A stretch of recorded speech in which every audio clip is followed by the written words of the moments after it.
Yeah, all right, no worries. Cheers, mate. Thank you. Okay. Any sponsors or anything that I need to be able to mention? Does he need, what sponsors does he need to mention, mate? None. All good. All good? Yeah, right. Perfect, mate. We're ready to go live now? Yeah. He's ready to go.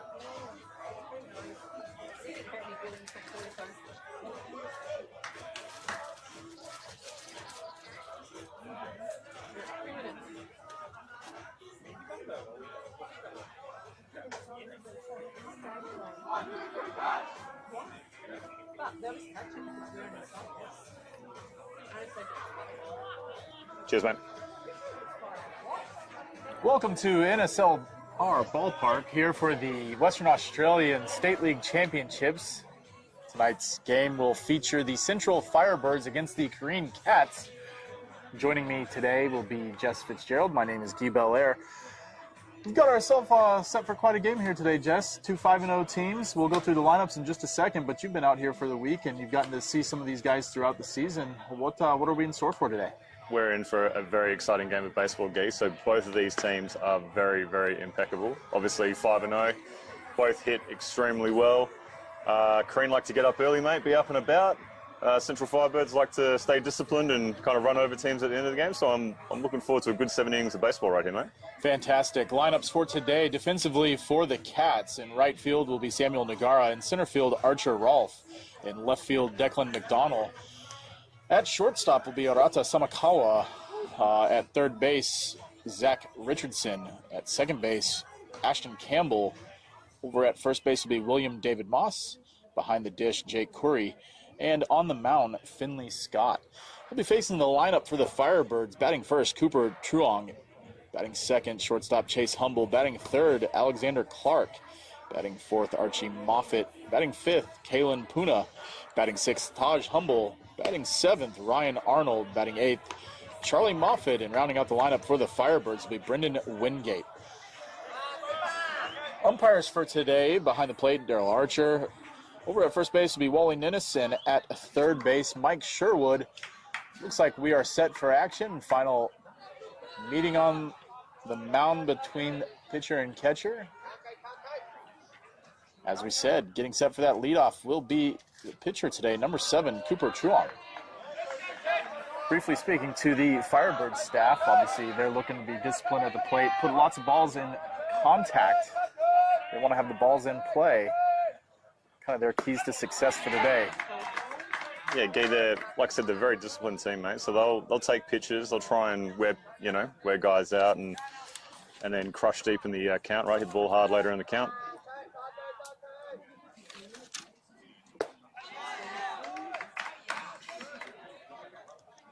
Cooper Truong there with a swing and a miss. I can imagine there's a little bit of nerves here going on as well, mate. Like grand final, big game for both of these teams. And well, Firebirds carry a lot of tradition. They've been in grand finals of each of. Nice breaking ball inside portion of plate. Looks like it just caught the batter's box and stayed off the plate for that ball, but very good pitch there from Scott. Firebirds have been in the Little League, Junior League, and Senior League championships for state tournaments at all levels. Of course, not necessarily. And I think this team has been one that has competed across the levels at all as well. Yeah, this team specifically is certainly is well-traveled. A lot of tradition. Carine still kind of in the infancy of their quote-unquote it's exciting, right? Like, yeah. They've been up and about this tournament. It's you're in for a treat. Fastball. Ooh, looked to be a very good pitch. Wally Ninnis says he didn't go. Thought that one could have been called a strike from where we were sitting. But yeah, tough to kind of see the bottom of the plate there, but very, very close. Truong facing a 2-2 count. Scott kicks, delivers. It's up. Fastball up. So we'll have our first full count of the day. So one of the other keys for the Firebirds was working counts. So as we said, very disciplined at the plate. So obviously seeing that one, and one of the keys that I look at as a coach was, if you can see all those pitches, make that pitcher work, you give your lineup a better chance to get through all the way. Fastball will be fouled back towards us. Well, just definitely where pitch counts matter as well in these type of tournaments, mate. So the more you can kind of rack up the pitches, the quicker you get to guy number 2 and guy number 3, and then we get the test of depth. And Truong will work the base on ball, so the Firebirds have the first runner of the game. He'll trot down to first, and now stepping to the plate will be shortstop number 6, Chase Humble. Of course, this group has been together through that Little League JL and now into the Senior League 1, but as we talked about, the Firebirds have a long-standing tradition. It started back with Glenn Tovey and Little League 1s and Wayne Sheldon, and of course, the Sheldons and Hamiltons were all a part of those ones, and you know they won the Little League JL and Senior League tournaments. Humble will put the bunt down. It'll be well placed there on the first base side. Get the runner over. So Humble does his job, and the team work getting the runner over to scoring position. So Truong to second. Now stepping to the plate will be catcher number 35, Alexander Clark. Pretty textbook bunt there, Gay. Put it down nicely and move the runner around. And you know, it was something I saw headline-wise, just even from baseball the other day. You know, the Milwaukee Brewers, there were a lot of quote-unquote pundits, I guess, you know, saying, oh, who are you to be bunting in that situation? But they got the runners over, got them in, and it won them a ball game. Clark here also showing bunt first pitch. Well, it used to be all about playing percentages, didn't it? And then the long game came into vogue for a fair while, and not wanting to take the bat out of anyone's hands. But I definitely think in these type of tournaments, you've got to put the ball in play no matter what and just see what happens, right? So I think it's a great thing to see again. I mean, that one of the things is the biggest way to put pressure on is get runners on, get them over, and get them in. When you can put those runs on the board, it puts teams under pressure. So we'll have to see how well they face everything. 1-1 count now. And then if the defensive team fails to execute too, it just puts immense pressure on them again, right? They just get very, very nervous, right? So breaking ball on the outside corner. Looked like it could have been called for a strike, but no review system here in this age group. So we'll have a 2-1 count here to Alexander Clark. Scott will step off momentarily. Just looking at the stats here for Alex Clark, on base average 667, 300 average. So doing well for this tournament. Again, both teams 5-0. Fastball will be put into play. That'll move the runner over to third. Yeah, second over baseman. that one. Ashton Campbell able to field cleanly and throw to David Moss at first. Yeah, I don't think we're really going to see too many errors out of these two teams, mate. Defensively, they should be pretty impeccable. Get the odd one here and there, maybe, but it'd probably be the difference maker in who ends up winning this game.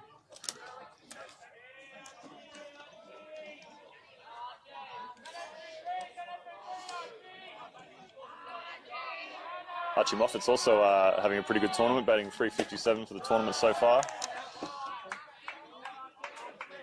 5 hits, 3 doubles. Certainly likes to swing the bat hard.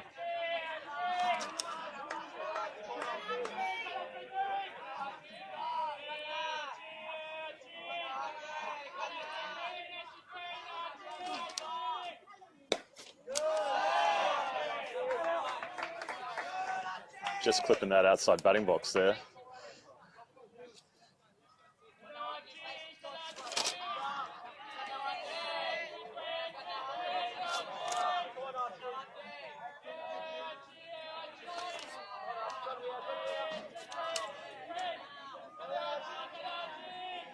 Scott kicks, delivers. Breaking ball will drop in the zone there for that strike. That was a great pitch. First run of the ball game, potentially 90 feet away there on third base. Getting a nice lead off. Archie Moffat will watch that one. I believe the count is now 3-1. It is 3-1, yep.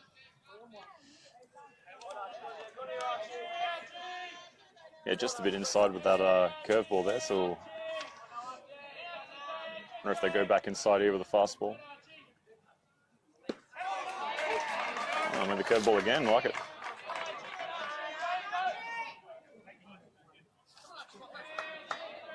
Just brought that pitch in a little bit, mate, and Archie's taking it for strike 2 and full count right here.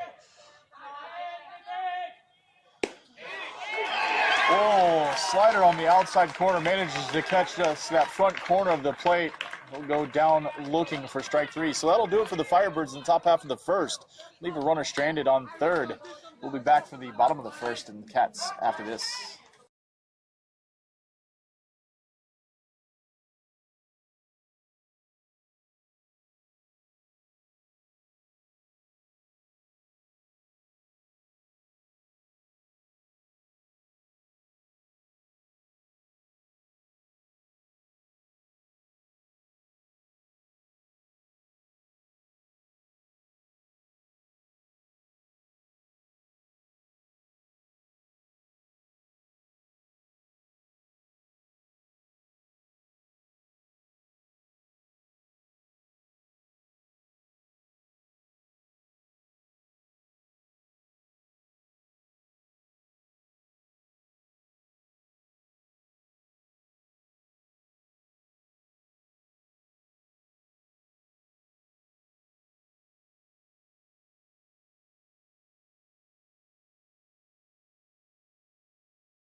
Yep. Welcome back to NSR Ballpark. We're set for the bottom half of the first inning here between the Firebirds and the Cats. Again, both teams 5-0, had great weeks out here so far. And grand final action, Firebirds had a chance there in the first. They got a runner over to third base, but couldn't capitalize. See if that comes back to haunt them. Due up for the Cats will be Arata Samakawa, Finley Scott, and Declan McDonald to get things off. Defensively for the Firebirds, Charlie Moffitt in right field, Arnold in center, Wingate in left, around the infield left to right, Archie Moffitt at first, Chase Humble at shortstop, Taj Humble at second, Puna at first. First pitch from Truong will be for a ball, and Alexander Clark behind the dish. Guy just looking over the stats here for Carine. 6 batters batting over 500 in this tournament. 12 batters batting over 400. Not bad stats when you're looking at the depth of the team, so. Certainly has their work cut out for the Firebirds today. First ball will be put into play. Chase Humble fields that one cleanly, throws over to Poom for the first out. So Rata Samakawa retired on the 6-3. Now coming to the plate, Finley Scott. We'll see if he can help out his own cause. Yeah, Finley Scott with an average of 556 so far this tournament. 5 singles, 5 doubles.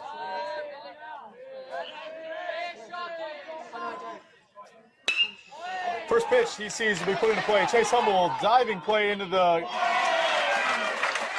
hole. He'll stand up, fire to Puna, record the second out. So that was awesome. 2 pitches put into play in consecutive order. 2 quick outs from Chase Humble. That'll bring to the plate left fielder, number 77, Declan McDonald. Like I was saying earlier, Guy, both teams are impeccable defensively, and that's just Chase showing it right there. Breaking ball just over the letters for ball 1. He's moving the ball a lot there, isn't he? Certainly is. He seems to have command of his pitches. That, of course, as soon as I say that one, the old commentator curse there has the ball go wide of the plate.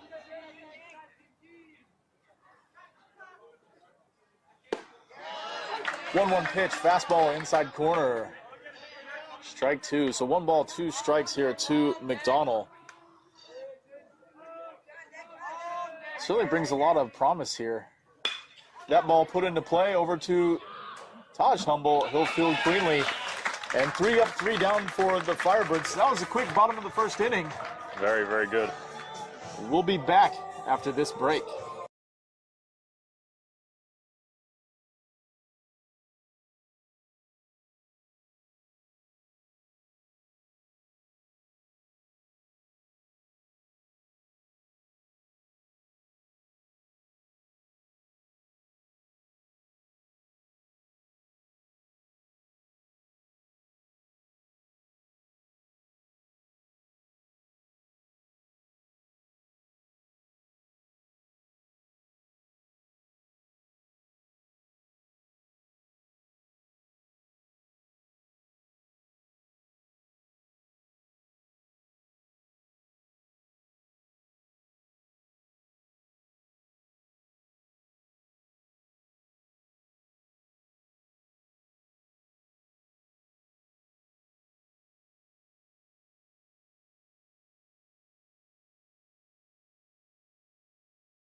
Welcome back to NSLR Ballpark. We're here for the second inning of the WA Senior League State Championships. Just kind of reviewing some of the different stats. Obviously, this was composed of Eastern Phantoms, the Tigers, Coastal Bay, Swan Hills Aces, Southern Titans, Southern Hills Warriors, and Wanneroo Giants were the other teams competing against. But Firebirds and Cats, two undefeated teams through pool play. Top of the division, we just saw run differentials. Carine carrying a 79 run differential. Obviously, Central second best at 46. Quite a disparity, but points out to we should have a pretty offensive game and obviously pretty good defensively because they've limited teams to no runs in most of their games. Yeah, it's a bit of the unknown because neither of these teams cross each other in pool play. So yeah, just real barometer.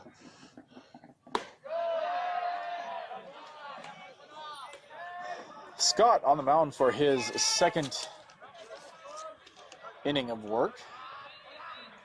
Leading things off for the Firebirds is number 17, Kalen Puna.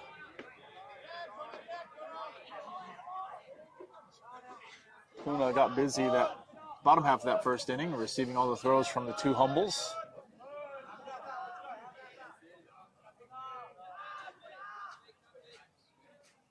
Scott kicks, delivers. Fastball outside of the corner, high for a strike.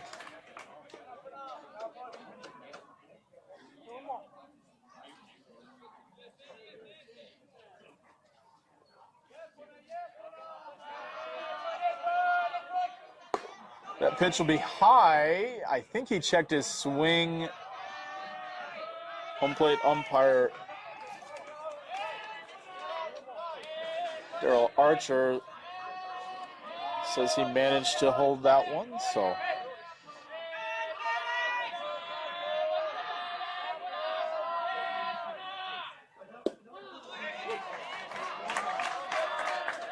Watch that slider catch run back the into zone. him, yeah. Nice pitch there from Scott, so that'll load the count there to 3 balls, 2 strikes.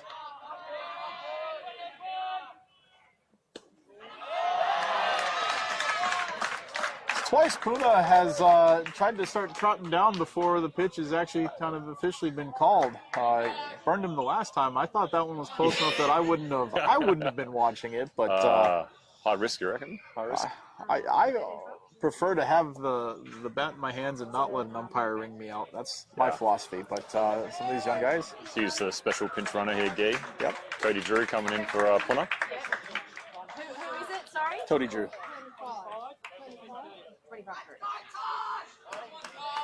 So again, charter tournaments do allow for special things. We have a special pitch runner here, so Cody Drew, the base runner there for Puna. So we'll see if the Firebirds can get things started. The last time they had the runner on, they bunted over quickly. Now batting for the Firebirds is second baseman, number 15, Taj Humble. Scott, kind of thinking along the same lines, will pick over to first and make sure he's keeping that runner accountable. Well, you're usually thinking pinch runner. He's looking at going, right? So you need to make sure you're holding him on and not getting too big of a lead. Humble will try to put that ball down, but drops the bat head a bit too far. Pops that one foul into the third base dugout. If my memory serves me correct, Taj in one of the previous games tried to put a couple of bunts down and then didn't quite nail them and then decided to hit a double instead. So, well, you know, that's that old philosophy. If you really wanted the bat in your hands, is let me just bunt the 2 strikes and then I'll show you, coach. Yeah.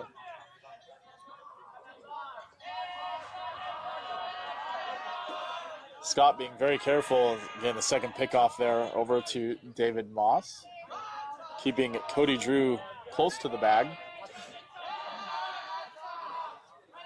Drew not quite stretching that lead to what I would consider stealing depth yet, but he's off to the races. Humble will once again pop that one foul into the netting behind home plate. So Taj Humble, 2 strikes on him. We'll see if Just your interesting. memory serves you correct and becomes prophetic here. Cody Drew had a huge jump then and basically straight stole. So I wonder if bunt was actually the signal that was put on, because would have been hosed and it had gone straight up in the air. Scott will step off. Cody Drew does have wheels, but doesn't quite have that, what I would consider, getting a leadoff that signifies that he's stealing. He is going again. That ball put into play. It'll be foul on the first base line. So Firebirds putting the runner in motion, trying to stay out of a double play. Taj batting with the 2 strikes. Probably look to pitch out here, wouldn't you? Throw one out and...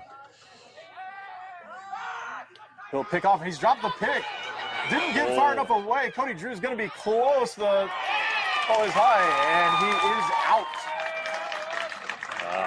That's one of those, the ball did get away, but it didn't get very far away. And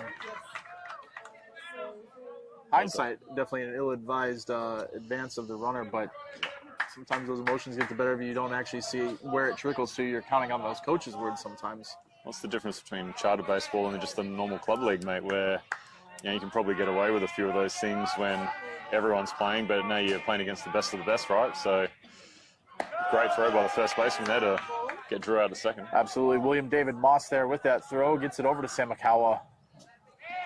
Thought Drew might have been lucky as the throw did go, over his head. So Samakawa had to pull it down in time to put a tag down, but able to do that for the first out. That clears the bases.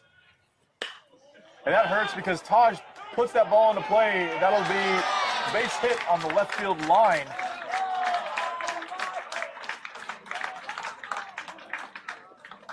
Did the old inside out as a lefty and ran the ball away from the left fielder.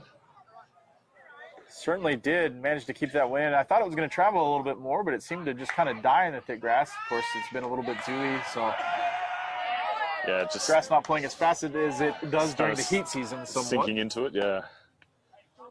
It's just kind of landing and stopping.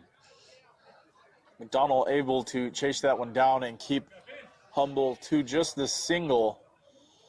That'll bring to the plate number 9, the center fielder, Ryan Arnold.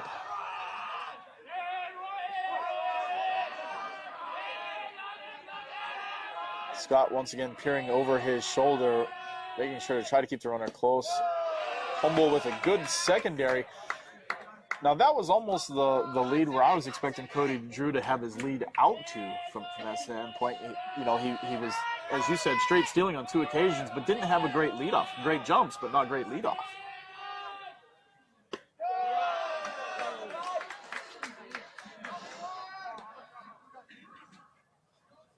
Fastball up and in for a ball. Ryan Arnold likes to hit the ball center right alley, mate. So I think he's done it the last 6 or 7 hits in a row. Flew out a few times, but literally it's been the same spot every time. Straight at that scoreboard, every hit. Well, that's interesting. The Cats may have noticed that one too, because every pitch has been inside. Yeah. Not wanting him to inside out that one. And we'll have a quick break meeting on the mound here. Connor Lowry, manager of the Cats, will come out and settle down his pitcher a little bit. Yeah, they might just be overthinking it a little bit, mate. And Connors was probably going out there and going, guys, just let him hit the ball and put it in play, and we're good enough to get him out.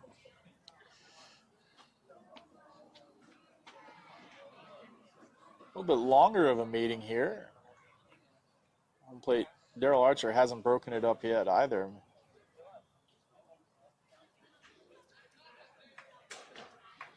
Well, both teams should have everyone available too. So I would think that Corkill and McDonald are available for Carine, and it'd only be the Firebirds with no Archie Moffat, who would have pitched out 2 days ago, throwing 97, I think, through.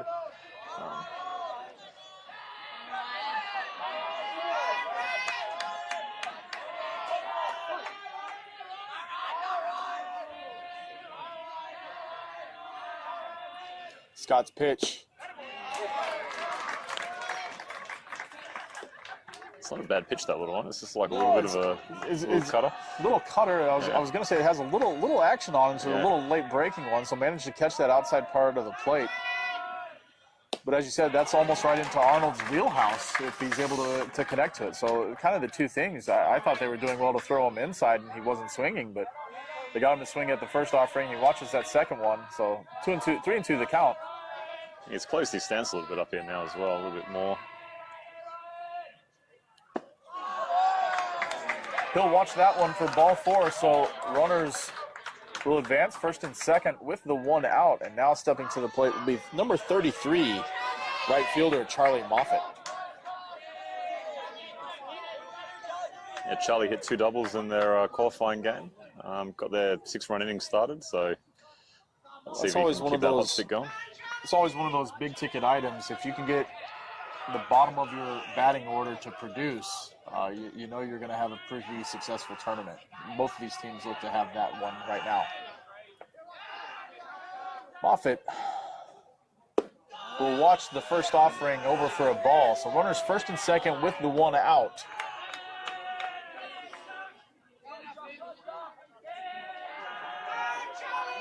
The number 8 hitter, right fielder Charlie Moffitt, waits the 1-0 pitch. That'll be down in the dirt. Ball 2. It's good to keep that in front of him there. Good block there by Corey. And what I was also going to say is, you know, these two teams, obviously Carine has their own state league club, large enough to have their own affiliate charter now, and Waterloo is the same. Obviously, these teams will be able to kind of produce into their state league, so exciting times ahead for some of these state league teams. Central's is still made up of Littleton, South Perth, and Vic Park, I believe now. Yeah, correct, yeah.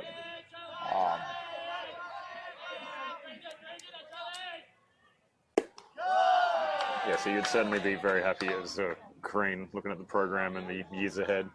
Plenty of talent here to work into your resis and state league coming forward, so.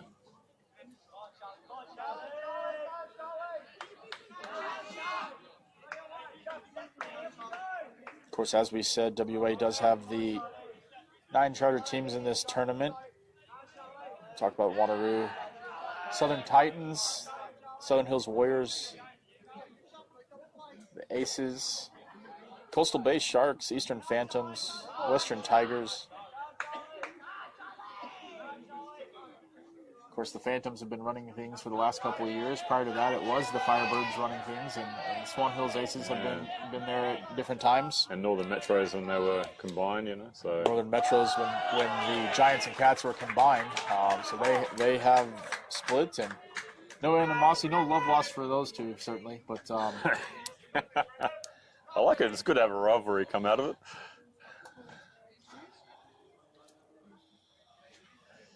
And then now you get to see the ebb and the flow between the two clubs, right? So Wanneroo, obviously, a couple of years ago, you know, still powerhouses, and then now it's Carine's turn, and, you know, I'm sure it'll cycle in and out over the years, you know, as everyone kind of gets their turn, and then you've got a couple of years and you're back in the cycle. Well, we've kind of seen that one be the case here, too. You know, I think when it all kind of started out, the Central Firebirds were there, and in the Northern Metros, there was a nice little north-south rivalry between the two, and that's continued on through, and they've become teammates there at the 16s, 18s level. Yep.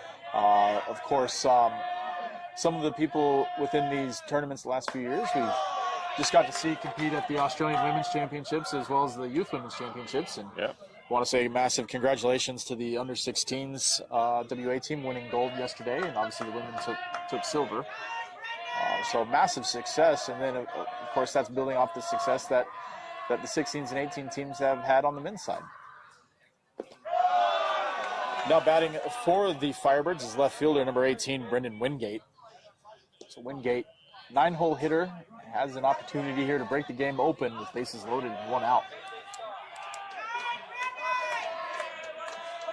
Yeah, didn't get an opportunity to hit last game. They had Alexander Steinman batting for him, so they're using the designated hitter rule for any kind of position player, which you can do in this tournament as well. So one of the quirks of the Senior League tournament, you don't have to do it for the pitcher. I've been advocating for that rule to be brought in for many years, Jess. Yeah. Because I knew about it from coming over in America, and you guys didn't want to bring that one in on time, but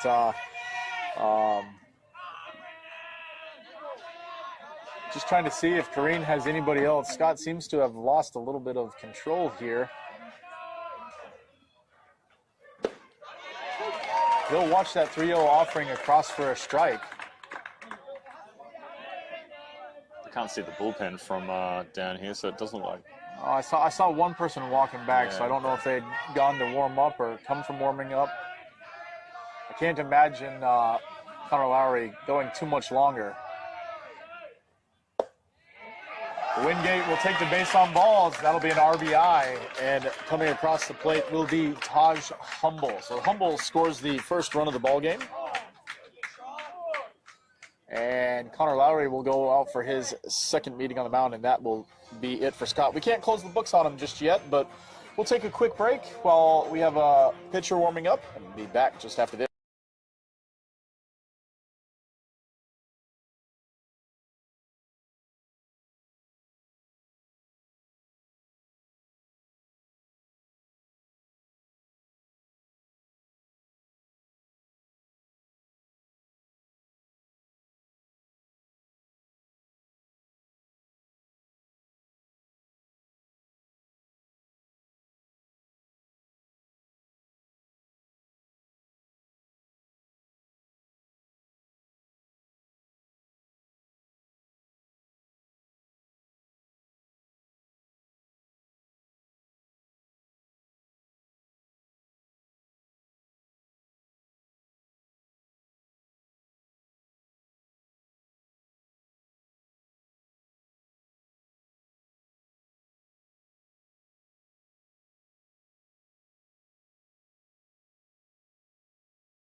Yep.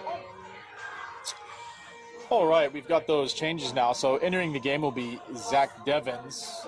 Pitcher Scott will move to center field. Center fielder Rolf will move over to right field.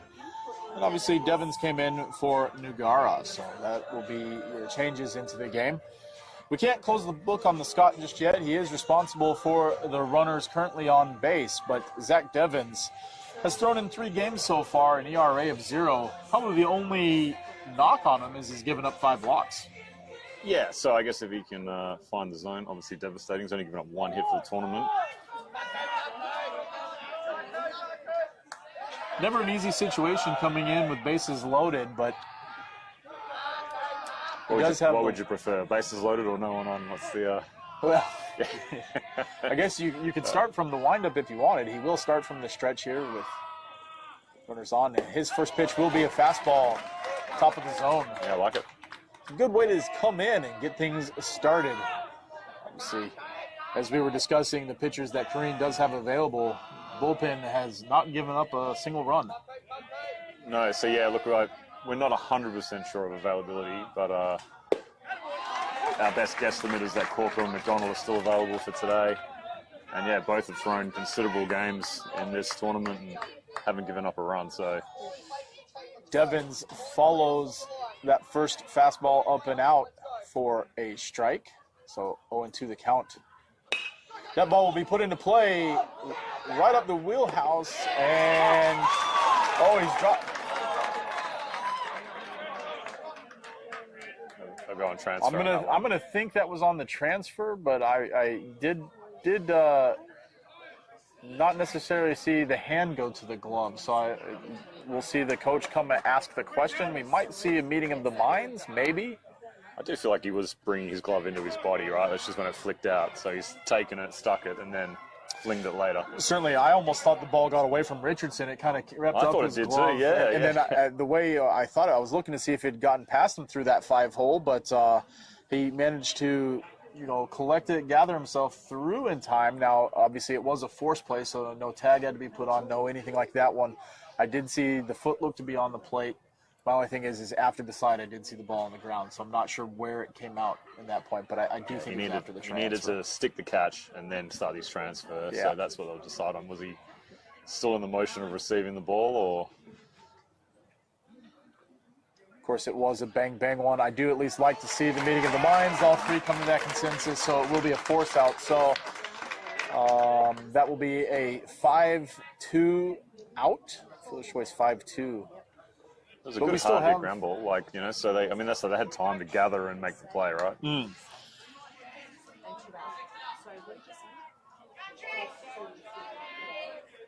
So Devins comes in, does his job, gets that first out, doesn't allow a run to score. Richardson able to gather himself and still make the play. So now batting will be Chase Humble. Humble been active in the game defensively so far. He'll look to see if he can do his part and get the Firebirds on top. Of course, the Firebirds have scored the one run in this game. They do have that 1-0 lead, but they're looking for more with bases loaded. The 0-1 pitch to Humble. He's getting a pretty good ride on the ball. He's coming up and really over the top of it. And he certainly, and it's hard throwing, and it's got late movement, and not just kind of. I've seen it have like a little drop movement, not necessarily like a sinker. It's as you said, that 12-6. That ball will be put into right center field. It's drifting towards the right fielder. Rolfe will camp under it in the gap and make the out. So that'll do it for the Firebirds. They leave the bases loaded, but they do get one run. So after 1.5, Central Firebirds 1. Cats coming up in the bottom of the second after this. Jess, we've been out here this whole tournament.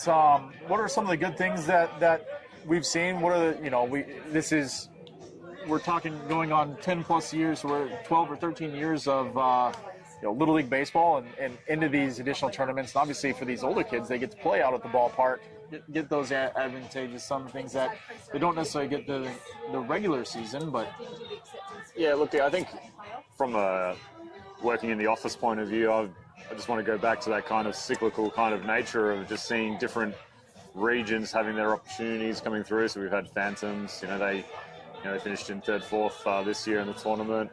Firebirds were out of it for a couple of years, weren't quite able to make it through, and obviously now in this gold medal game, and same with Carine, right? So it looks like every area is getting their turn into it, right? So it's not just the same regions performing year in, year out, and it's correct. I mean, even from some of those different levels, we've seen the Southern Hills Warriors kind of rise and fall a couple of times. We've seen, I think, the Southern Titans have kind of come on late. The Coastal Bay Sharks have been in things the last couple of years. So, as you said, good mix of around the metro area and a representation of those clubs, and certainly looking forward to.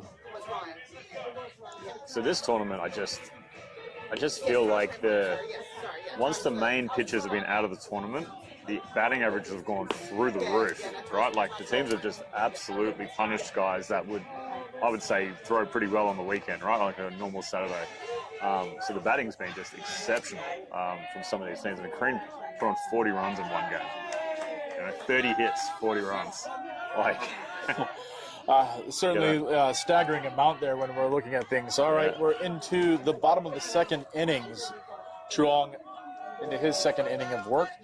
Scott didn't get through that one. He ended up throwing 1 2/3. Devins comes on for 2/3. Was able to clear the book there for for Scott, so we can close the book on him for the day. That ball's going to be hit hard up the middle. Line drive floats over the infield dirt there, and Carine has a leadoff runner to start the second inning. That's good batting, mate. Just not looking to overswing, just hit it where it is and drive it into the alley, right? I mean, every coach is happy with that. That's what we teach them. That's what we like to teach them. So Jake Corey leads things off there with that hard hit single up the middle. That'll bring to the plate number 6, third baseman Zach Richardson. So as you said, teams might be that nervous, but once you kind of get that first ball hit to you, that first at bat, everything kind of settles down. And I feel like both teams have settled down already, right? Like that first thing's done, and obviously Carine had the quick 1, 2, 3. So we haven't quite gotten through the order. The Firebirds have gotten through the order. They do have that 1 run. They've been putting the pressure on Carine, but Carine able to keep it a ball game, limit it to just the 1 despite bases being loaded. Ooh. Almost got him wrong-footed. That's It was a good pickoff move. I don't know that I would have shown my best one on the first pickoff attempt. May not have been his best one. We'll see what he still has in store here, but he collects himself, the 0-0 pitch. Even that one has a nice little cut action, little coming across the plate and manages to kind of tail back and just catch that outer edge. Of course, today we're getting to sit right behind the plate, so we have a great action of all the calls. I just think outside edge there, that's just the perfect pitch to just push out the other way. Behind the runner, get him moving, hustling around a 3. And that's one of the key ticket items we talk about. Depending on how teams are going to pitch you, and that was one of the things we, as we said, all the hits had been to the right center, and they seem to be throwing them in. But Truong working that outside corner. It ain't broke, don't fix it. Richardson swings through that one. So 2 balls, 2 strikes. The count now to Richardson.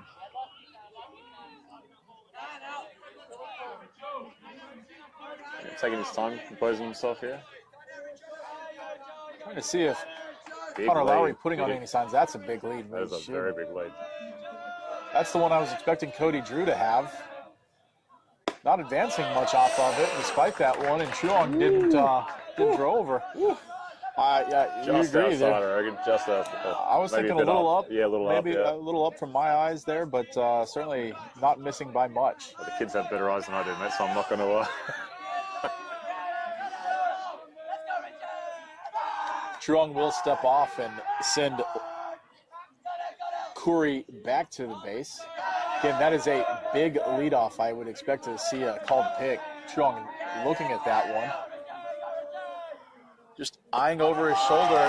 He'll have that one drift low and away. That will be ball 4. So runners now at first and second, nobody out. Cats now have their chance to strike back at the Firebirds. Coming to the plate, number 99, first baseman, William David Moss. I wonder if we're going to see bunting's obviously textbook. Double steal is a Carine specialty. So interesting to see what magic they look to pull here. Based on the first pitch, he will signal bunt. He will put it down. Throw over to Taj Humble covering it first. So David Moss does his job, gets the bunt down, moves the runners over to second and third. So Cats now with prime position to strike back and potentially take the lead. Runner second and third, 1 out. Now stepping to the plate, number 8, designated hitter Aiden Corkill. Aiden's a big, strong boy here, Ball in the outfield, scores a run.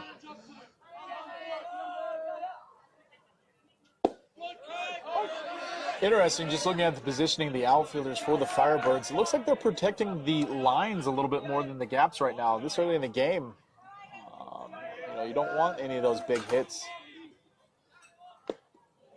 Corkill swings and fouls that one off, just misses it as it comes kind of straight back towards the brick wall here. I mean, these are the type ones that you'd be tempted to drift your right fielder in and around a bit and then shift your infield a bit. Like open stance, big boy. Okay, you might inside out one and loop it over, so you need him kind of shallower. But Firebirds playing in defensively, they will cut down the run at the plate. And Corkill will watch that one. I thought that one drifted well off of the plate, Yeah, but Archer says it manage to catch enough of the corner. It'll ring him up looking. That'll be the second out. So Truong looking to get out of it with no damage done. Stepping to the plate for the Cats, number 88, right fielder Archer Rolfe.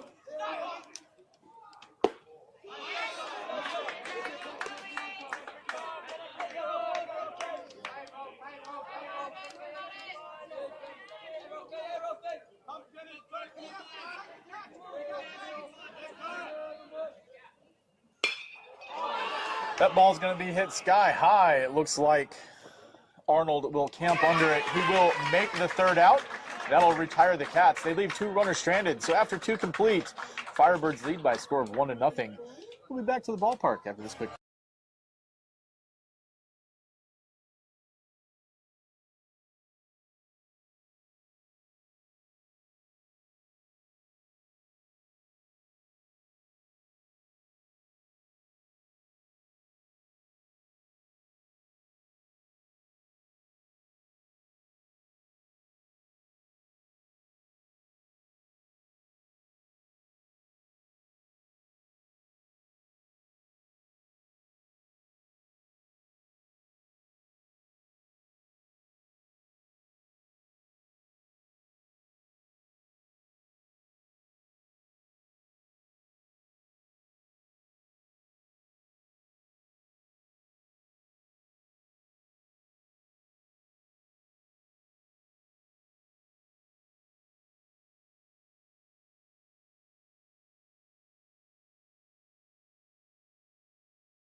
Welcome back to NSR Ballpark. We're moving into the 3rd inning here of the WA Senior League State Championships. Of course, this one will compete, have a chance to compete for going to Eastleigh, South Carolina, which is where the Senior League World Series takes place. Yeah, so both these teams will be traveling to the Nationals. Excuse me. And then, yeah, the Australian champion gets to go to direct entry into the World Series. Which WA has had a long, proud tradition of being able to represent at all levels of those tournaments. Devins working well. His breaking ball there, missing the plate wide, but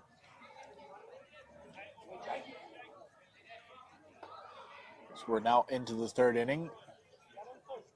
Firebirds have had runners on in every inning so far. We'll see if that continues to be the case.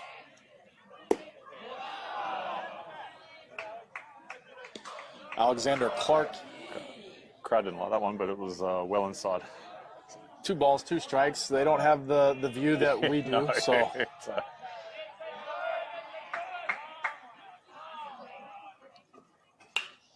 that one well inside again, but Clark will fight that one off. Kind of excuse me swing, because he thought he might have even almost been hit by it, but his bat made the contact, and that'll be a slow dribbler there to Devins, who fires over to David Moss, and that'll be the first out of the inning.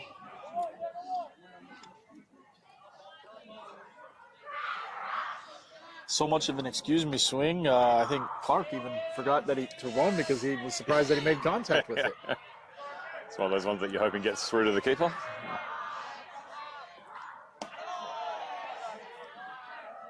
Devins rears back, and in the old Durham Bulls tradition, might have been thrown for the mascot there. That one was up and out.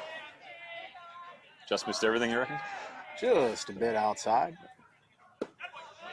Fouls back into the inside corner for that one. Well, most of these guys, I haven't had big outings, so I'm interested to see if Connor just is still limiting everyone around 40 pitches and then making a change. So, if you go through 3-4 different arms in this game. Well, the one kind of thing, too, is key is that obviously the Firebirds are now working into their second at-bats, so they've been through the order. One of those things that, if you can get away with not having people see somebody more than once, they don't have that ability to make the adjustments to what went wrong. Yeah, correct. Fastball stays on top of the zone, just a little bit of chin music there, but over the middle of the plate. 1-1 the count. Good count here for Archie.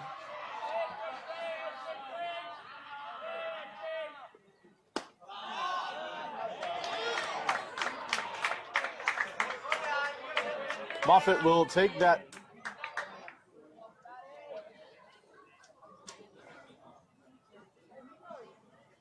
Not sure. I thought he was going to call him back there because I didn't think that was ball four, but just up a little bit, I guess. So. Kind of walked on the line like he was going to bring him back, but either way, that'll bring Kalen Puna to the plate. So Charlie Moffitt trotted down to first and has a nice lead there, ever inching it a little bit more. Devins will have that one come across almost into his batter's box, and he'll back up out of the way. Some of the crowd screaming for him to take it. Couldn't wear it.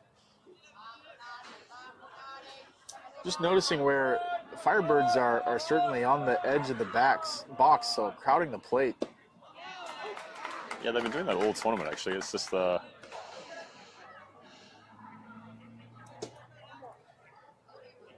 certainly trying to take those inside pitches away.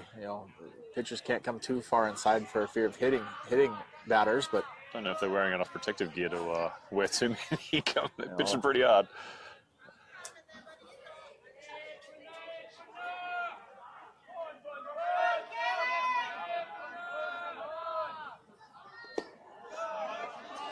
Starting to lose a little bit of control now, just needs to reset.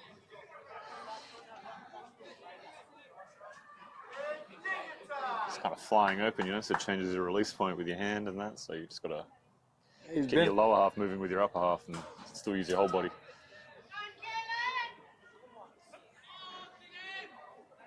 Two 2-1 pitch here to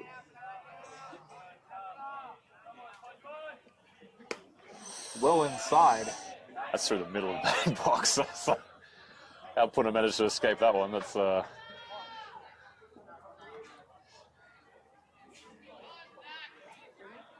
the count. 3-1, yeah.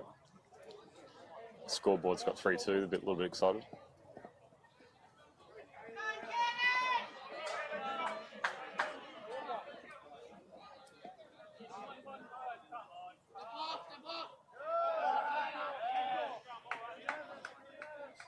Moffitt had started his secondary lead well in advance of the pitch being thrown, and if you could hear some of the teammates yelling for him to step off. He will be on the move. If that ball is thrown to the correct side of the bag, it gets him. I'm a little bit surprised not to see him slide there, but I think he was able to go around the back half of the bag and avoid a tag. Yeah, unfortunately for me, I've purely obstructed view of second base, so I got the umpire, the catcher, and the pitcher blocking that whole thing, and so I didn't see the actual play itself, but I would be nervous if I was a coach and my runner didn't slide. So, well, it may have been the saving grace. I don't know if you were able to. Puna will watch that one catch just the corner of the outside part of the plate. That will ring him up.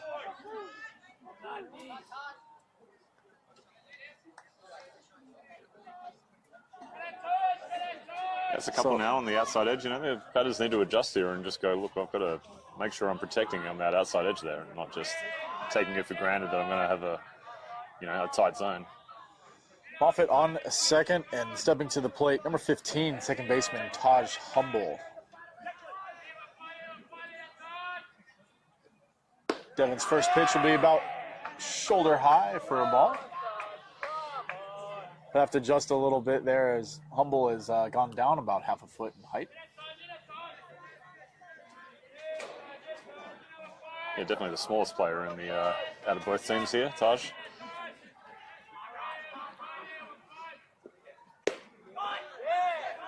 That one catches the right-handed batter's box.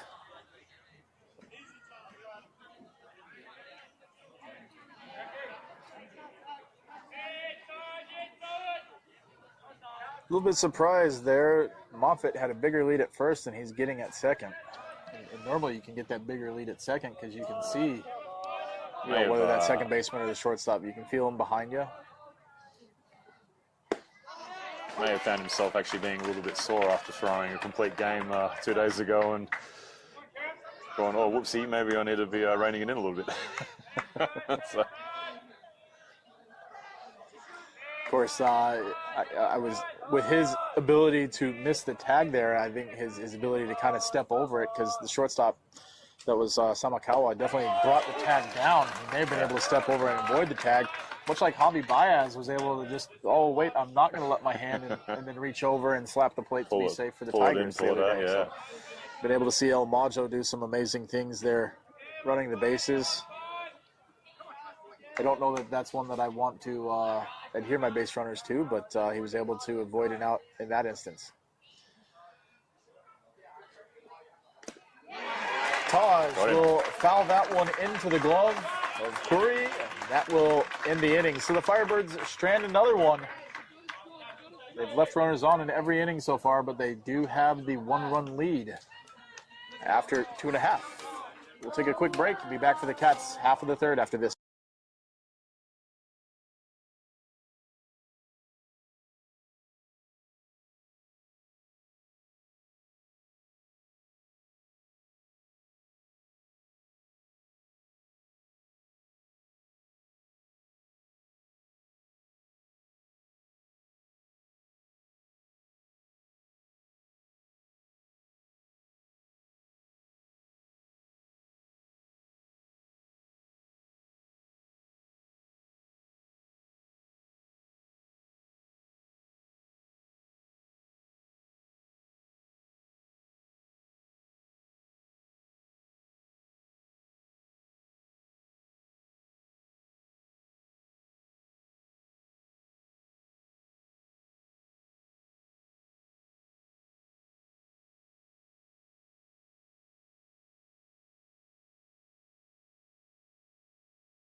Welcome back to NSR Ballpark. We're here for the bottom of the third inning.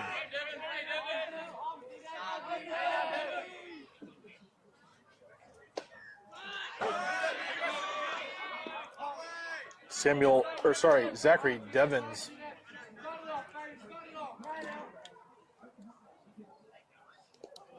Hit by pitch.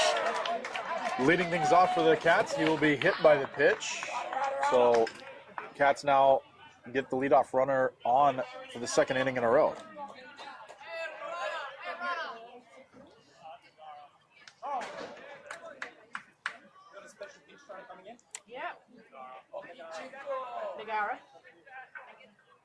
So the Cats utilizing their special pitch runner. Nagara will re-enter at this point. We'll run the base paths. Back to the top of the order here for the Cats. Second time around, we'll see if their bats start heating up. So Samakawa batting for the Cats.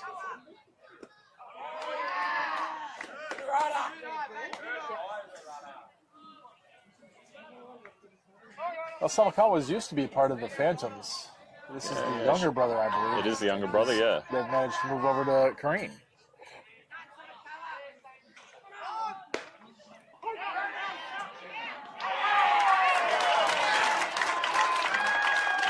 Clark's throw, very good, but not good enough to get Nagata stealing. I didn't quite have the angle there again to see that one, so we're just I think it was online, but it was one hopped in there, and that one hop just afforded enough time to slide and get under the tag.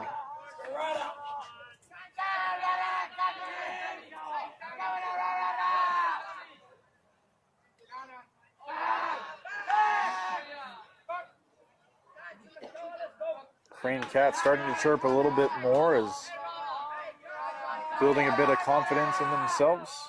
This game moves on.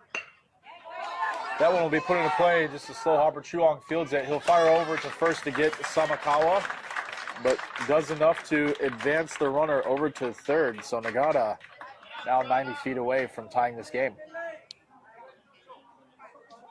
You'd be pretty confident if you were Connor Lowry here now that you're at least going to get a run in this inning. So huge averages for this next couple of guys coming into bat. One kind of thing we talked about in between innings, this is probably the best pitching staffs that both teams have faced from this time, so they've been able to put up big numbers. Obviously, we did mention that Carine run differential of 76 or 79. I think it's 79. 79, huge. So they've been putting runs on left, right, and center. Had an opportunity last inning, but left runner stranded second and third. Truong was able to work his way out of it. And here in the third inning, the Cats have a runner on third with one out. That's a 79 run differential off 5 games. So that's... Well, and in one of those games you said was they scored 40. So yeah. So, that ball will be fouled over the grandstands. So 2 balls, 1 strike.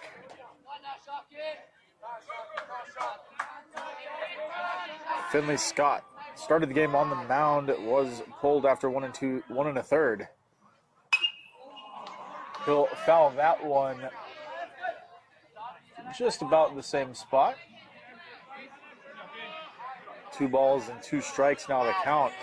As you said, Connor Lowry thought he was going to be pretty safe to maybe get that 1 run, but he's got to have that ball put in play. Oh, that speaking of put in ball. play. How's that foul?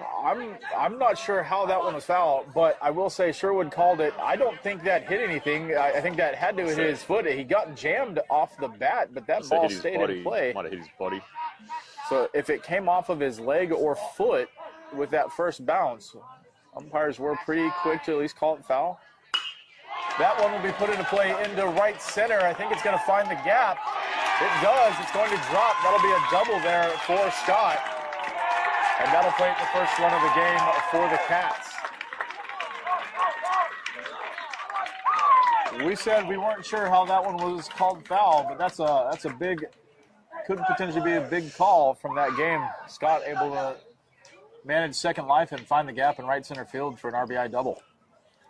Yeah, I think we talked about as well earlier that the outfield's protecting the lines, and maybe they need to play a bit more narrow and protect the alleys a little bit more. It's just a very good hitting team. I don't know if they're going to be getting jammed up and blooping over as much as some of the other teams have been in this tournament.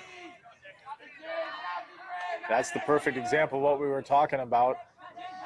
That was one of the first things that I kind of caught on, surprised that that ball into the gap could have been a routine play, at least get the out and not have the runner on second. Yeah, so not quite sure all the viewers can kind of see it, but you would normally expect to see the right fielder kind of in around more the Novotel Perth Heat sign lined up that way, but just a little bit further over.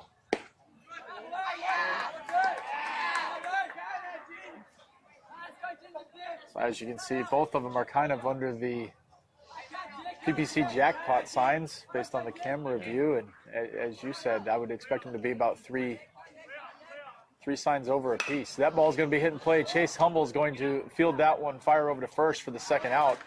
So he'll move the runner 90 feet.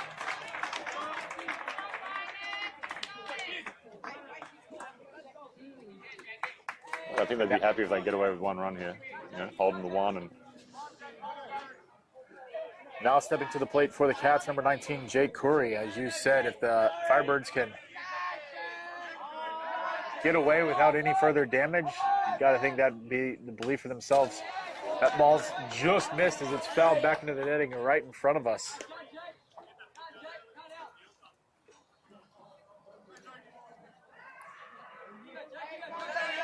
No balls, 1 strike to count here to Corey.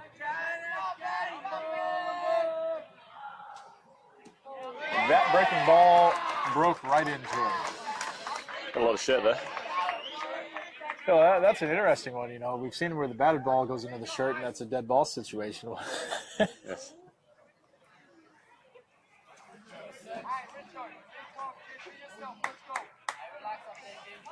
I don't see Firebirds warming anyone up either, so I mean they'd probably be pulling from the field, I would suggest, actually.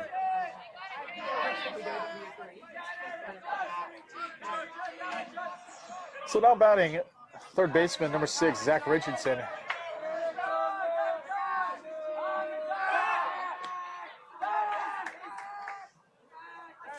Truong will pick over, trying to keep Corey close to the bag. Again, runners first and third.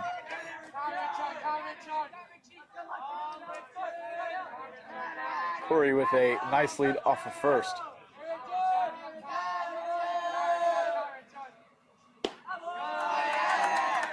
First pitch low and away, outside edge of the plate.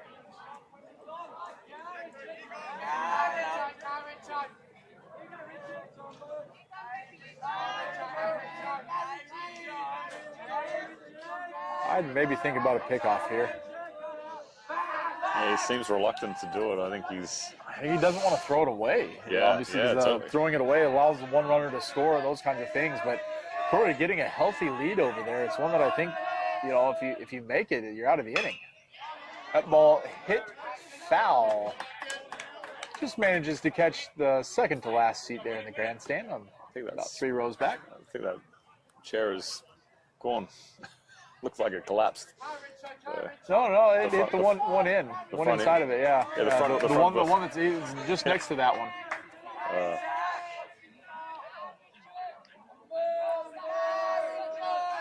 There's the pickoff throw.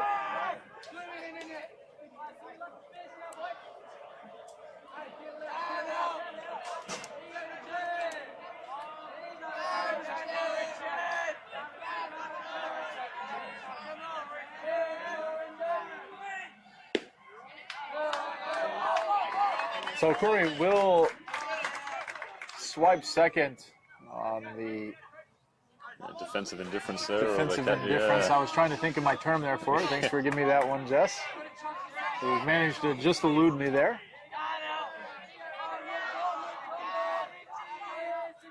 Two and two the count. That ball put into play over to Archie Moffett. And despite the tired arm from a couple of days ago, able to have just enough to get it across the diamond for that third out. So the Cats leave 2 stranded, but they do get the 1 run in. It's a tie ball game, so after 3 complete, 1-1. We'll be back to NSR Ballpark after this.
Ready to go? Ready? Welcome back to NSR Ballpark. We move into the top of the fourth inning. WA State Championship Senior League.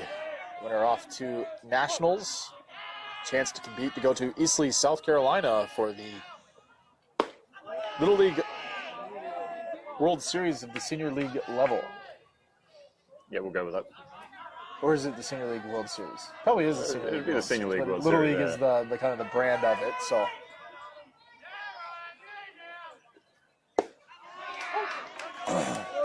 Devens has worked 1 2/3 innings to this point. Leading off for the Firebirds is number 9. It does make it somewhat confusing calling everything's Little League. And then Ryan there's different Arnold. versions of Little League. It does. At times I have to think about it, but we're going to get used to it. Slowly takes shape and form and from those things. Arnold fouled that one off into the netting just to our right. Breaking ball. I thought that one was still up when it managed to cross the plate, but A lot of movement, yeah. said it managed to have enough 12-6 movement to come down into the zone. That'll ring him up for the first out. So leadoff hitter for the Firebirds retired. That'll bring to the plate number 33, Charlie Moffitt, right fielder. As we said, we can see some bullpen action going on for the Firebirds. So it might be Alexander Clark with a chance to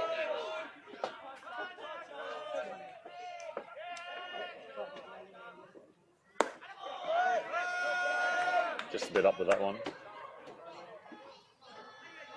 Devens asks for a different ball. Didn't like the way that one was coming out of his hand. Couldn't find a strike with it, so. We were talking the other day about Connor Lowry, so involved pretty much at every level at Carine now. So looking after the State League squad, coach Women's Elite, coaching Senior League championships here. Yeah, it's kind of funny. I remember I wanted to recruit Connor to do something. It was like, no, I don't know if I have time for that. And the next thing you know, he's coaching every level. He had big league as well during the season. Yep. Not sure that he has any time outside of Korean baseball. It's kind of good. You kind of need that guy to oversee the transition from juniors into seniors to make sure that the pathway's there. And I think it's been Probably the Carine's consistency problem, of it. right? Carine's problem has been transitioning from juniors into seniors. Yep. So I think it's quite promising for them looking at this tournament today. Well, Seems to be not working. only that one, they get to know what they're coming into from a coach, from a practice perspective, from a coaching perspective, and as you said, it just builds the consistency that's there for that roadmap. They made their first final series in a long time for State League, and then arguably it's all uphill for the next 5 to 10 years for them here, as they got a lot of depth and it just keeps building and building. We talked about the turning over of the guard here for some of these junior levels. We'll see if that turning of the guard turns over here. Perth has rejuvenated some things, and I noticed I said brothers obviously changing clubs from Samakawas, but we saw that with the Bojarskis. Some of the first ones kind of do that one, and then Wingate will go down swinging for an out. That'll turn things back over to the top of the order and Cooper Truong. And it'll be interesting to see, do we see the turning over of the guard from that state league level? Obviously, Morley and the Braves have been kind of the long-standing ones there for a while, but they are aging out a little bit. Well, I think you saw it with Braves at the last final series where, the Kennellys and Kevin Clark and a bunch of those guys, they are considerably older, right? So their time's limited in state league. And then you've got it'll be a very young crop coming through, so they'll just have a turnover in the next couple of years, and you come off the boil a little bit and then build back up and then slot back in. You have another, they've got the Goldings coming through. They'll have another dynasty, So looking forward to it actually, but it's 5 to 10 years away. So.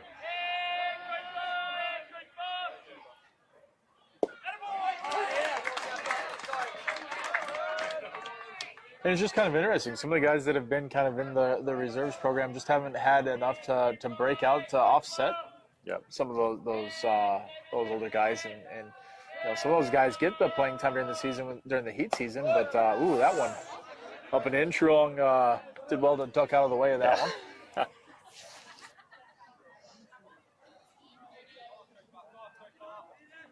I definitely think we'll start to see, because of the rise of Byford, a swell of numbers to the Braves over the next 10-year period, and as the suburbs keep creeping out that way to Hammond Park, and they've already got an issue at the moment where they don't have enough diamonds for their juniors to play on. But yeah, they've just got to wait for that kind of depth to come through, right? Like they've been held together by the Kennellys for so long. Now it'll just be a pure volume-based, Carine type, we're good because we've just got pure numbers. Numbers and facilities. Oh, 100%. Obviously, that's probably been some of the bigger success there from the Wanneroo and Carine, the newer batting cages. And it's helped South Perth out, like their cages. It's amazing to train at. You can just... Truong pops that one straight up. I think it will get out of play just off the netting in the concrete. Corey could have had a chance to make that play, but stopped about 3 feet short, just wasn't sure. Yeah, it looked like it was going to hit the net and it kind of ran back in a little bit and just clipped that concrete edge there. But I don't know how much you want to put your body on the line flying into a brick wall. So. Well, especially when you're not used to playing with it, you probably do stop well short. Runner does take off. Truong turns on that one, hits it foul down the left field line.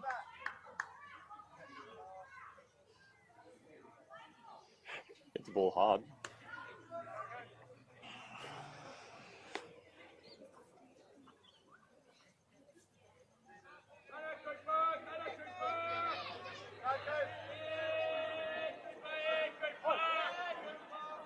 Ball 2 strikes count.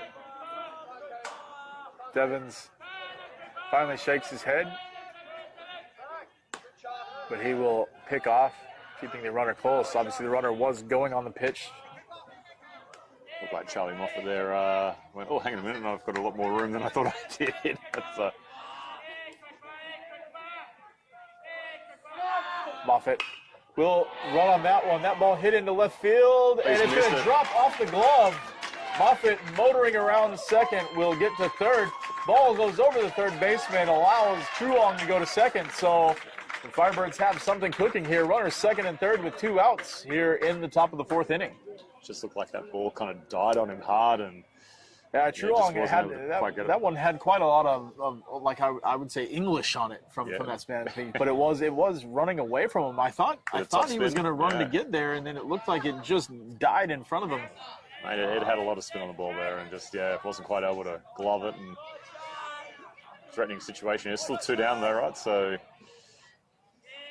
Devins will look to get out of it. Chase Humble will hope a base hit can put the Firebirds back in front. That first pitch low and in. Chase jumping out of the way to get out of the way of that one. There from Alex Clark in the on deck circle, telling him to take it. Take it in the knee. It's a good spot to take it. Yeah. I don't think that one would have been a shin or a calf one. That ball's going to be popped up just to the back of the infield. Samakawa should camp under it. Does. That'll do it for the 4th. So after 3.5, we're all tied up at 1. Firebirds leave 2 stranded. We'll be back for the bottom of the 4th after this.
Welcome back to NSR Ballpark. We're moving to the bottom of the fourth inning. We're in a 1-1 ball game. The Firebirds have left runners stranded in every inning.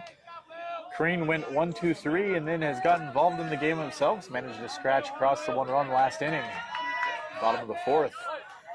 7, 8, 9 due up for the Cats. I have lost that completely. That should be camped under, and Wingate will make the catch. And sorry, it was 6, 7, 8 for the Cats, so that was William David Moss flied out there to Wingate to start things off. Now stepping to the plate will be DH 7-hole hitter Aiden Corkle.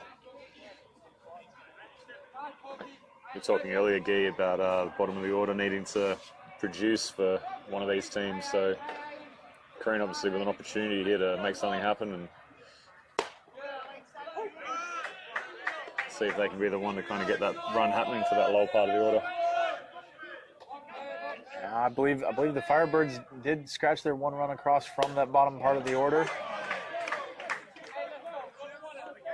Carine has been a massive offensive team during this tournament, but as I kind of mentioned 2 innings ago, this is probably the best pitching staff that both teams have faced to this point so far. So that's going to be the old Baltimore chopper off the plate.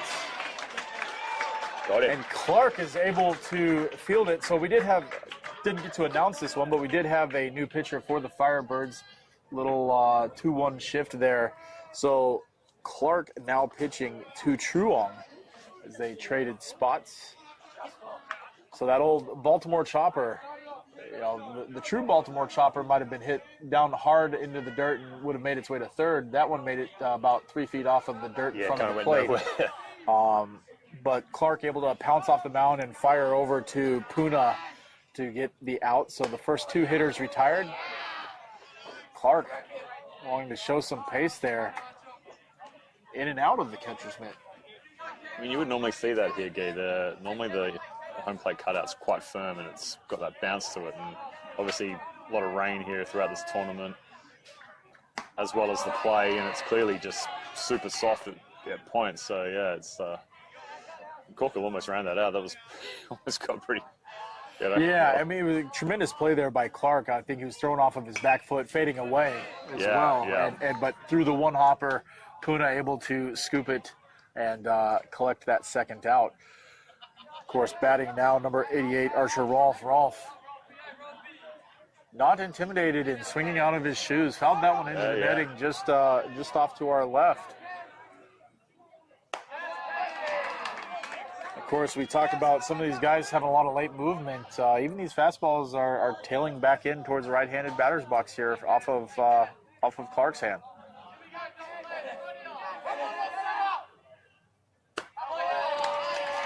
Ooh, interesting. We saw 2 innings ago that one was called on the left-handed in the left-hander's box to the right-handed batter, but the right-handed one, that one apparently missed by not much. Yeah, like Kalen Puna got that one, got struck out on that one. It's very close, right? We can't quite tell where it's crossing the plate here, but definitely centimeters in that one. So Zach Devon's the batter, the 9-hole hitter. He's come into the game, he's now thrown 2 2/3. He'll be looking to help his own cause here from the 9-hole slot. Cats do have Archer Rolfe at first with 2 outs. 2-out hits win ball games. We'll see if he can help his own cause. I mean, how much impact is the change of catcher having here on the... Well, a slow ground ball hit over to Archie Moffitt, and he didn't move at all and watched it roll under his glove. Yeah, a bit casual there, mate. A little bit casual there. Far too casual. I mean, that was one that I kind of expected him to at least take the 2 gather steps, build your momentum into that throw, and he kind of just stood there and bent over, expected to field it, and it just went right under the glove. Yeah, I'm going to stand by that. He's probably very, very tired after a full game of adrenaline pumping pitching the other day, and yeah, just needs to stay on, right?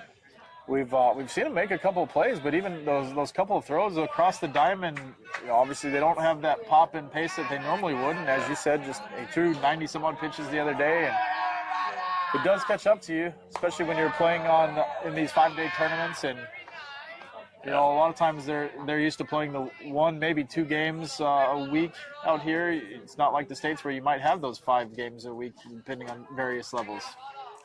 Well, I just think they haven't had to extend either, right? So when you do get that one game when you're throwing that much, when you're only ever throwing 30, 40, it just hits you that little bit more, So, Yep. And we're, 2 hours into this game just about, and fatigue's starting to set in.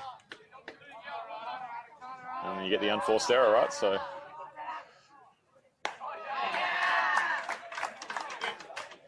bit of a stare down there by a rider.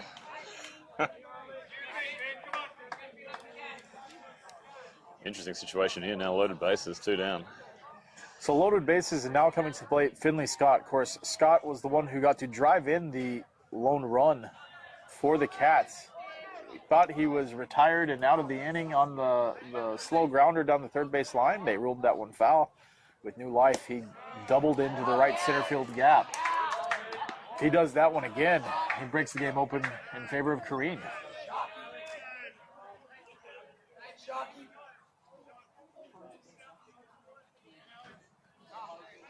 Of course, we have time at the moment as Samakawa is redoing his shoe and pant.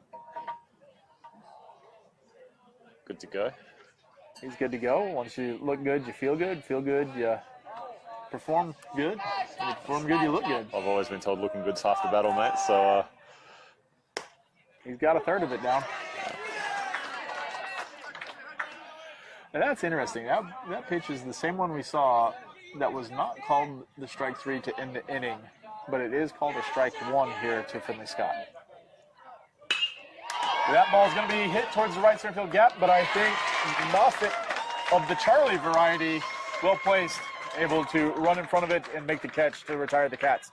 So after 4 complete, we are all knotted at 1. We have a great ball game on our hands. We'll be back to the 5th inning just after this quick break.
Yep.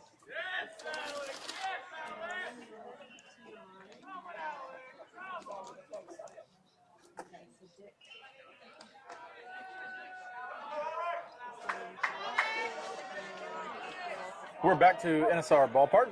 Top of the 5th inning of Firebirds facing Zach Devins. Just informed of a defensive change there, 7-9, 9-2-7. So Rolf moves to the third outfield position of the day. McDonald goes over to right, and I'm assuming that is to be a little bit closer to the bullpen as needed. We're just talking in the break, Guy, about how impressed we've been with Devon and his pitching so far this game, and just looking forward to seeing what he can kind of do in the future. But I just think in this game, he's, we're talking about tunneling through and everything's coming out of that high release point, and hasn't been easy to hit. No, there hasn't been much hard contact against him. He's come in throwing well and hides the ball well. It's good. He's had at times lost a little bit of the consistency within the zone, but I think that's still just being a young pitcher. Clark will chase that one up in the zone. It's going to drift out to left field. Oh, coaching change Great extraordinaire. defensive change there by Connor Lowry. Rolf able to make the play. Did he make a play in every position too? Is that like get a catch in center field, catch in right field, catch in I actually think, you might be right. He has made a put out in every spot in the outfield so far this game. It's one of those games where you're a ball magnet and everything just gets hit you no matter where you are. Normally it finds the guy that just enters the game.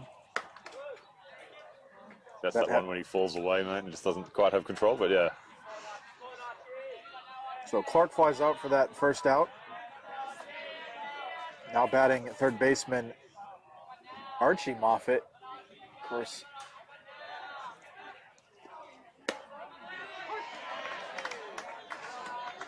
just differences in catches, right? Like good framing there by the Carine catcher, and just it's the difference between like bouncing and just actually wrist snapping, like it gives you those little bit more calls, right? As we said, those Firebird hitters are crowding the zone. That pitch thrown on the inside half. Archie didn't like the fact that it was called a strike, but definitely was there on the inside portion of the plate. That one's going to be the curveball that hits him in the head. So it was a little bit. It's still a good curveball, but that one was on track to hit him and didn't do anything to go off track. Yeah, unfortunately as well, when you duck on those ones, you're ducking into it. So need to do an equipment check. Broke his helmet.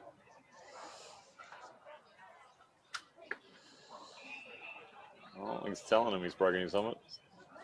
And they're going to let him wearing it. And they're going to let him keep wearing it.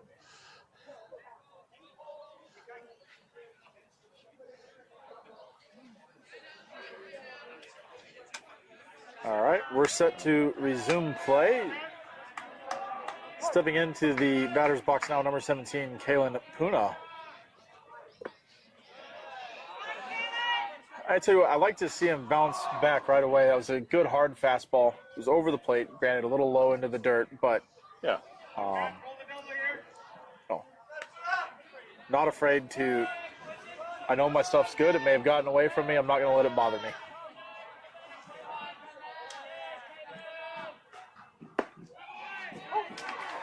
He gets that fastball at the top of the zone.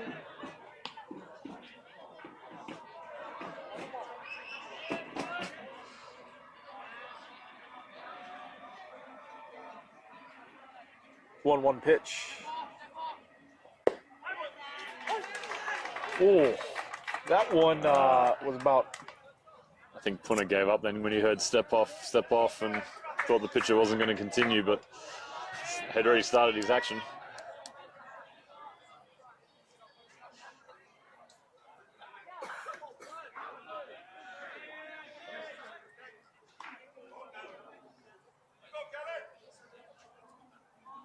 See that type of stuff in Little League and machine pitch where the other team's saying one thing and your team hears it and reacts. That ball's going to get away, but it manages to go right into the path of Charlie Moffitt. That's twice now we've seen him steal and be. The first one he should have been thrown out, and twice he's not sliding. Granted, even if he slid there, he was going to be out no matter what. But I just don't know. I don't know that I'd be stealing him. No, not at all. I don't think. You got a lefty on. He's being held on. If he pulls anything down the line, it's in the gap, right? Like, and he's been a little bit lethargic, and even running the base pass, he's looked a little bit lethargic. oh, Of course, that hurts that too. one hurts too because that fastball goes up and off the brick wall. But the dangerous part on that one is that ball comes basically back to the catcher, and he probably still would have been in position to throw him out. So, but you're right. That one hurts because the ball, if you're not running, he can probably get there safely on that one.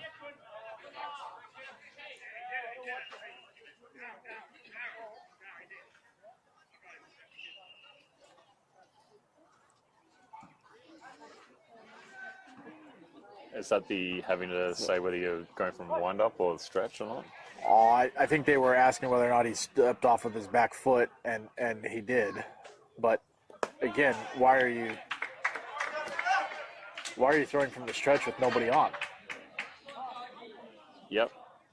That looks very modern, mate. That's you see a lot of guys doing it now, and it's just like they're comfortable in the one action all the time. Well, I actually think in some cases they're not being taught both actions. But they're kind of almost being taught the wind-up from the stretch now, so they're just kind of doing a little shuffle, and that's why they're having to nominate now what they're doing to the umpires. So you see that a fair bit in higher levels now. They're having to tell them what they're doing.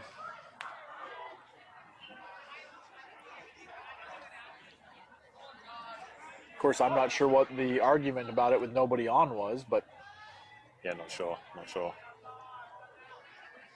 Can't deceive a base runner when there's no base runner on. Well, this is true, isn't it? And that's the balk rule, eh? So you've got to deceive someone.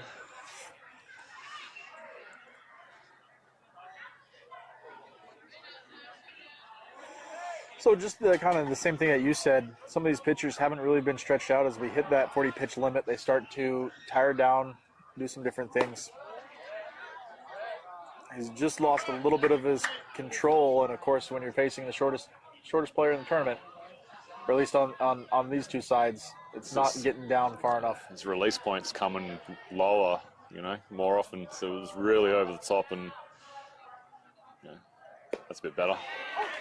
But I feel like he's putting a lot of effort into it now rather than his whole body being put into it.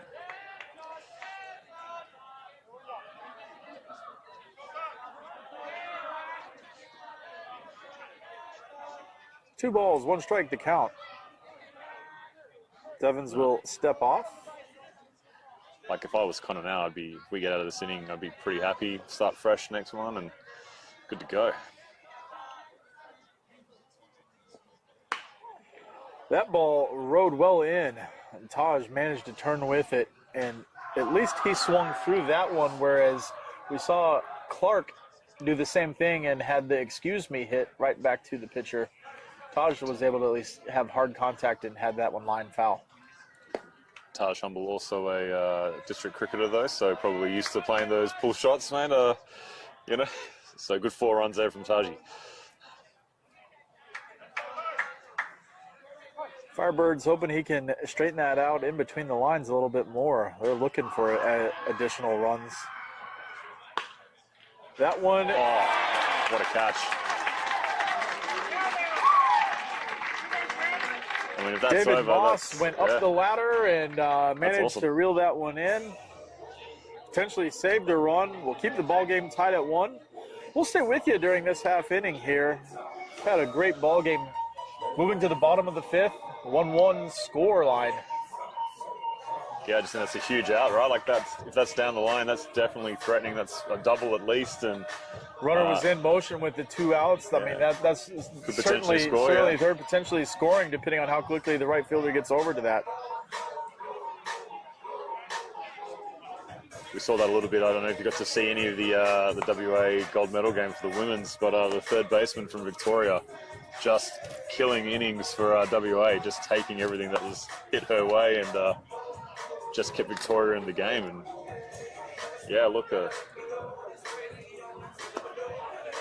almost had Archie in trouble earlier with the tunnel ball there, and Well, they had their work cut out for them. I didn't get to see the whole game, but they gave up the 3 runs right away in the first inning, and we were always kind of playing behind the 8 ball from that point on. Oh, just hit and hit and hit. Victoria did early on. And you know, that was kind of a tale of two tales, that tournament, because they got blown out by Victoria in the first game. Yep. They came out and kind of stuck it to Victoria the second time around, you know, whether or not thinking, you know, Victoria thinking they have the mental edge over them, but it certainly was. They just couldn't not find a gap, right? They were just gap, right? Whereas, yeah, when Matty Lyons is pitching, you're looking for quick innings, but fly balls and ground outs, right? So, no, it was good tournament for the girls. Again, able to build upon their success from last season after not medaling 2 years ago. They get the bronze last year and able to come back and improve that one step further. Got to get over a little bit of the demon. The team that beat them a couple of times last year, New South Wales, they were able to beat them multiple times. And yeah, they work really hard, right? Like they put in so much work, and you can kind of see it all paying off, right? And Declan McDonald will swing through that one for the first out. That'll bring to the plate number 19, Jake Curry. Saw a couple of people run down to the bullpen for the Cats. I think it was 23 and 5. I know 5 went down there, but it might have been a different 20. Curry will sky that one into center field. Arnold camped under it. Didn't have to take too many steps from where he was positioned. Still about 330 up the middle, and probably over at most of the diamonds that they're playing at normally, and caught out here at NSR High Ballpark, mate. That will be the second out. Richardson stepping to the plate for the Cats. We'll watch the fastball up and out. Just missing for ball one. Cats have only gone 3 up, 3 out. Up again. Once this game, that was back in the first inning. Firebirds looking for their second one. They want to limit the Cats' action on bases. That ball came about as far in as it could without hitting him. It just kept going in. It was surprised Truong so much he couldn't get his glove to it in time. We need to find out what that pitch was. It's like a circle change or something, or that was a little bit faster than what I would see, but he's got a. I think it's his two-seamer because he's got a little bit of run back into it. Yeah. 2-1 the count.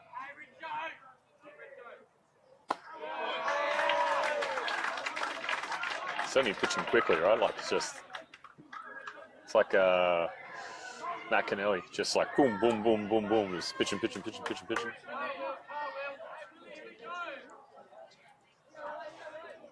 So the Cats managed to avoid the 3 up, 3 down. They do get the base on balls. Richardson trots down to first, and now stepping to the plate, first baseman David Moss. Of course, David Moss, in the top half of the inning, had the great leaping catch to prevent a base hit, potentially prevent runs from scoring. Now he'll look to add his own stamp on the game. It's over. That ball will be fouled over the netting, out behind us. He'll see if he can add an offensive threat to his repertoire. Runner goes, great jump. I heard him go about right as he went into the leg kick, and Truong decided not to even make the throw.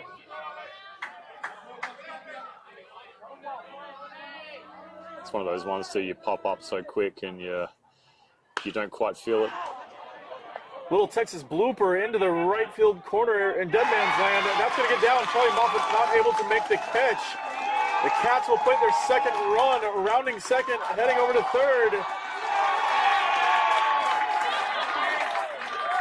Humble not making the throw. Moffitt also not covering the bag there. They all got caught out ball watching there, didn't they, man? Yeah. Texas League blooper there into that no man's land. That's that dead zone that, typically coaches like to, all three should kind of pulls in on that zone, and that probably really is more Taj Humble's ball than anyone. But Charlie Moffitt went for it, wasn't able to make it. Of course, this one's going to be hit to Chase Humble. That will do it for the half inning. But the Cats add 1 run. They leave 1 stranded.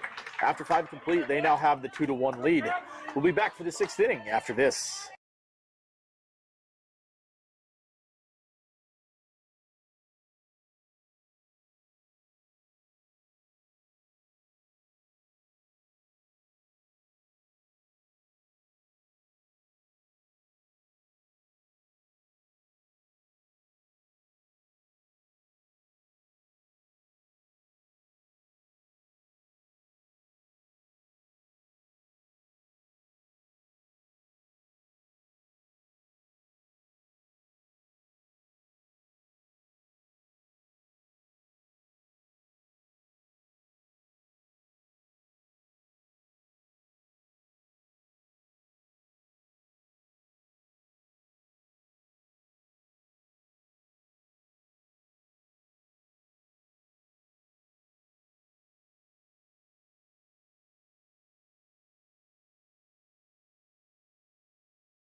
You ready?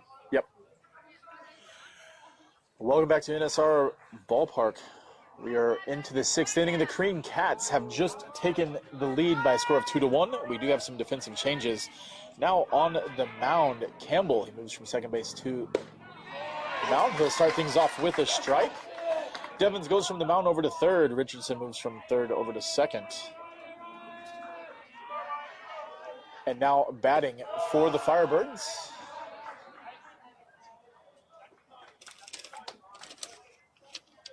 should be Alexander Clark. Ryan Arnold.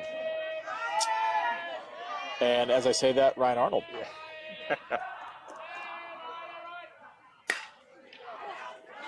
Oh, got him.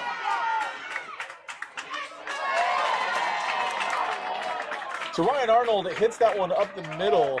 Samakawa had it bounce off of his knee or glove. I couldn't actually see what it went off of, but it took a wicked hop. Yeah, that was nasty. And it bounced but hard at him. it bounced over to him. It almost bounced to Richardson. I was going to see if he still had a potential play, but Carl Lowry's going to take a second and go check on Sawa. So it does look like it went off of his knee. Yeah, it got him in the knee for sure. Mate, that was rocketing and just changed direction. It just went the other way, right? Like, yeah. We've seen those hops normally at third base. I don't normally see them too much in the middle of the field too often, but that was one of those that either hit the lip of the grass or a divot on the dirt and just kicked off in another direction. Yeah. Well, hopefully he's not too sore and looks all right, but yeah, might be a bit tender for a couple of digs and need to walk it off. Walking it off, but still with a slight limp. Arnold will lead off from first. Moffitt puts the bunt down. Just out of play. That will trickle foul on the first base line. So Moffitt looking to atone for that missed catch that has allowed Carine to take a 2-1 lead. Of course, that one just into that Bermuda Triangle. Yeah. Moffitt gave it all he had, but came up just short. Managed to trickle away. The runner goes first to home. Gives the Carine Cats their first lead of the ball game.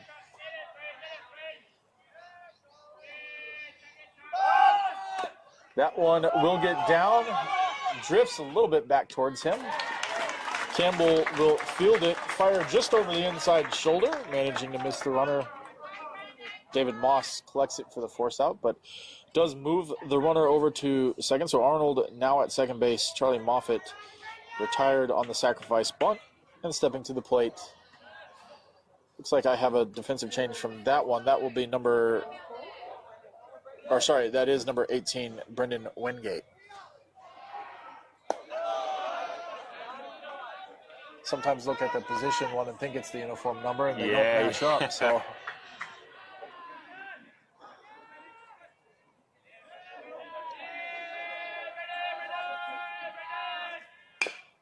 Wingate will put that one into play. Slow roller over to Samakawa. He's able to field that one. The 6-3 force out, but it will move the runner over to third. So the Firebirds have had a chance, but they have left a lot of base runners on in this game. They've been putting the ball in play, but haven't capitalized on the most of their opportunities. We'll turn things over to the top of the lineup and see if Truong is able to score. Tie the ball game. I still feel like they're hitting well enough to get another run or so in this game, right? Like it's going to happen. I feel like it's just going to be an arm wrestle to see who's on top right in that 7th inning, right? Fastball pitches the outside corner, strike one. It's been a good game of baseball, man. Oh, you can't ask for anything more from that one. We've had hits, we've had small ball. We haven't had too much power. We have had a couple of balls go to the gaps. But it's been well pitched, well played. Yeah, really, really good pitching. I don't think we've had an error in the game. That I can recall. Yeah, other than but we'll forgive him. Technically, it doesn't hit his glove. Oh, that's an ordinary effort. Depends on the score. 100%, yeah. I still think I'd forgive him.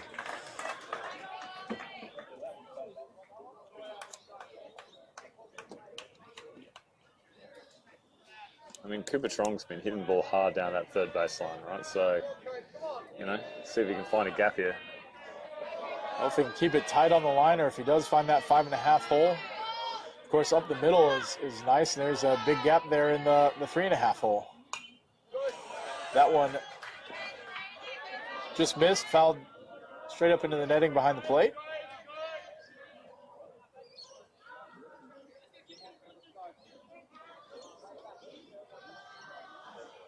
Must have been when I was a kid, I used to find it hard to pitch and hit. As my right arm would get tired, I would just dump the barrel and just couldn't. Oh, that's a hit. That ball is hit hard into left field. He's drifting back on that one, but Rolf, who's started in center, moved to right. Looks like the best defensive change of the day. We did see that one ball that tailed away from the left fielder, in that first, but Rolf able to track things well and secures that catch, and that might be the move of the game right now. That'll do it. The Firebirds leave a runner stranded. They find themselves down by 1. They've got to get through the bottom of the 6th here. They have a last chance highway to try and secure a trip to Nationals. Yeah. Game on, Geese. Getting exciting. So Carine really need to capitalize here, get another one, and give themselves a little bit of breathing room. But yeah, it's been a good game. Took a while to kind of get into the game, but they've come alive. They're playing with confidence now too, right? You can see it in their body language. And all the noise is coming from their dugout, from their things. Once they got that first run across the board to tie the game, and then obviously the first to home. Yeah. On that Texas League blooper into that Bermuda Triangle. Kind of gave them all the confidence they need. They're throwing well. Defensive changes have all worked in their favor.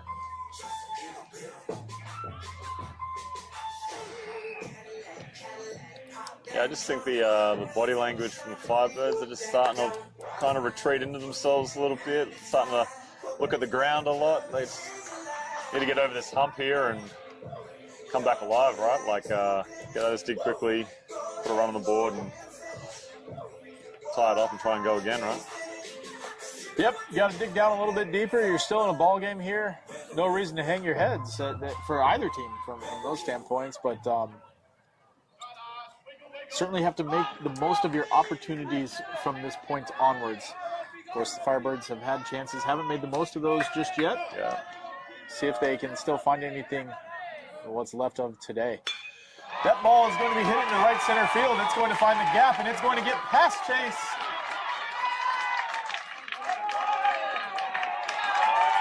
Will get past Moffitt, and he will chase that one down, but Arnold will actually come up with it. Rolfie, who just made the catch in the last half of the inning to end it, will lead things off with a double into the right center field gap. Was that like a gunslinger celebration there, or a little? Little gunslinger. I mean, both of the Carine has had two hard-hit balls that have both ended the same area of the field. As we've said, the outfielders are tightening up into those gaps more, but I think if I would have been playing them more in those gaps to begin with, because that's where the balls have seemed to be played. That's going to be into the 5.5 hole, out of Humble's range.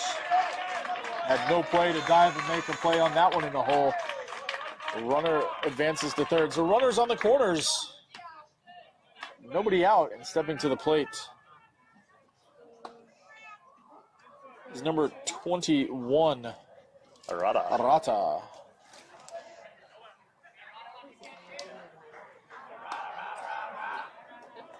I would expect Connor Lowry to probably be stealing to get runners second, third, get out of the double play. Yeah, it's creeping here, creeping here. Oh, come back.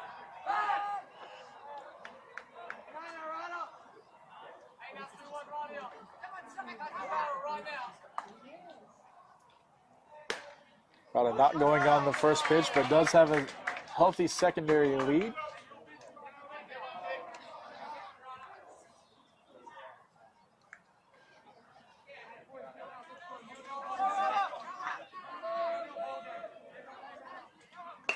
Bunting.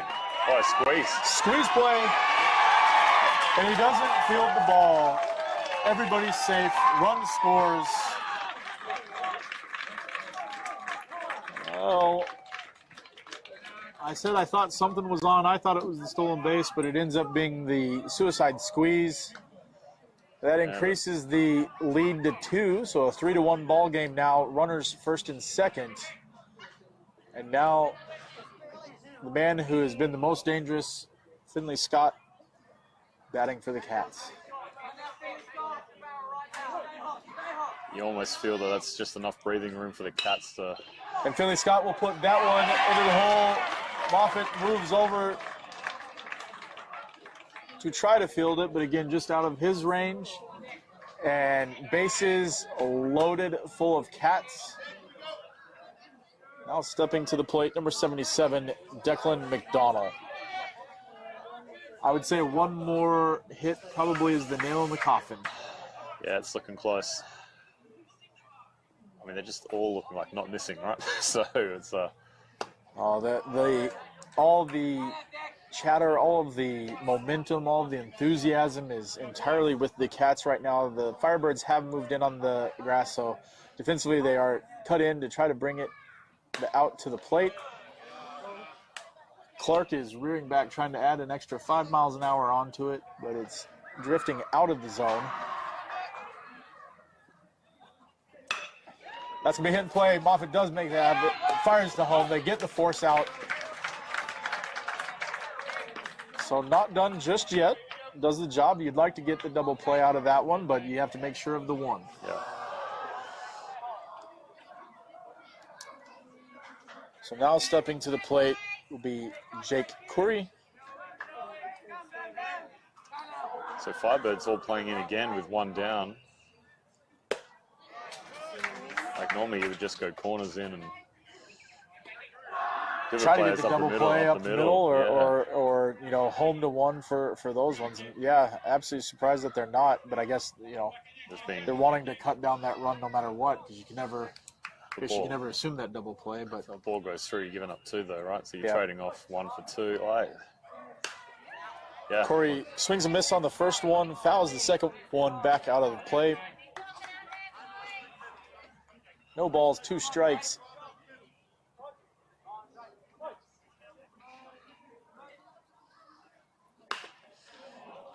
Hard down the left field line, fielded by Connor Lowry. He still has it.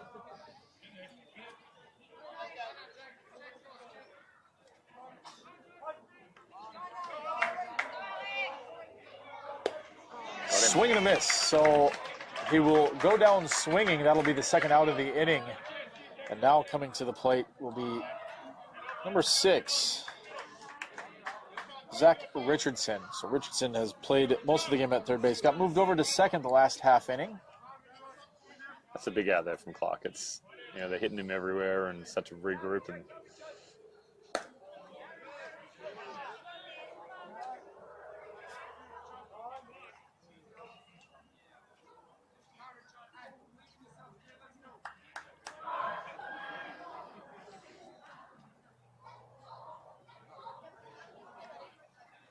probably had a broken seam. He's looking to get rid of it. Surprised that one's not just thrown into the dugout, but some of the balls get a bit soft spots sometimes. It looks like they're using Brett balls. They should be pretty firm. Might just be being fussy. well, whatever it was, it made a difference. He managed to drop that one down into the zone and just off the plate. Not sure where it missed on that one. It's been often called a strike today, but not in that instance. That's in. That one tails a little bit back in, and Richardson ducks out of the way.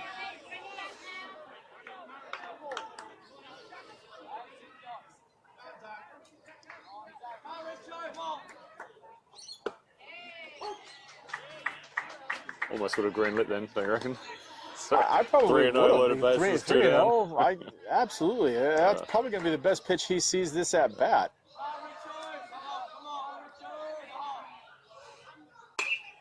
He will cut it loose on that one, foul it back out of play. So we'll now in a situation, bases loaded, full count. Runners will be off on the pitch. So base hit, ball 4, or strikeout. Yep. Can't be a balk because He went to second. There's a went runner to there. second. Did hear the on-deck hitter yell for that one, but can't be that. The only base you have to throw to is first.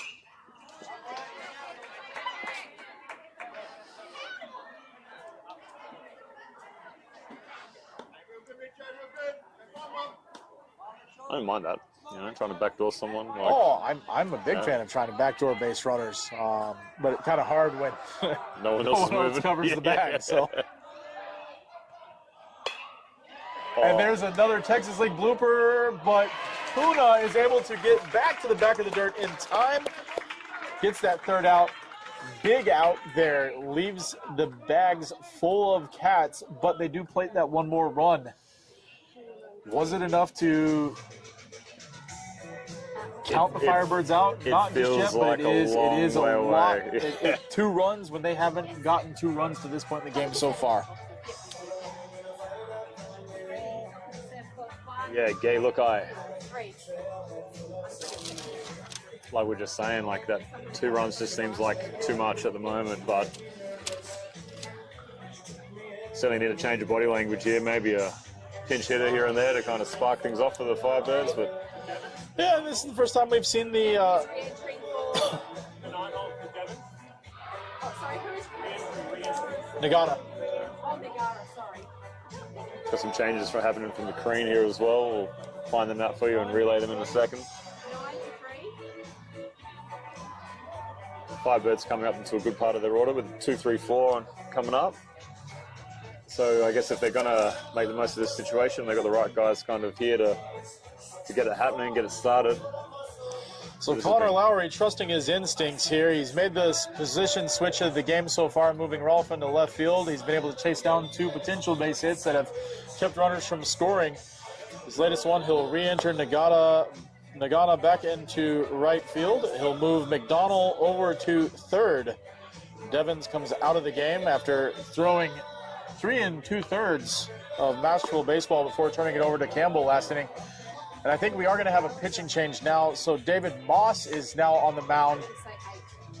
And over at first is 77, which is McDonald. So McDonald actually goes to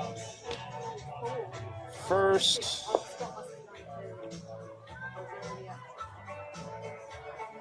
Campbell, I'm guessing, has gone back to second. Richardson back to third. Perfect. That is greatly appreciated after the other day.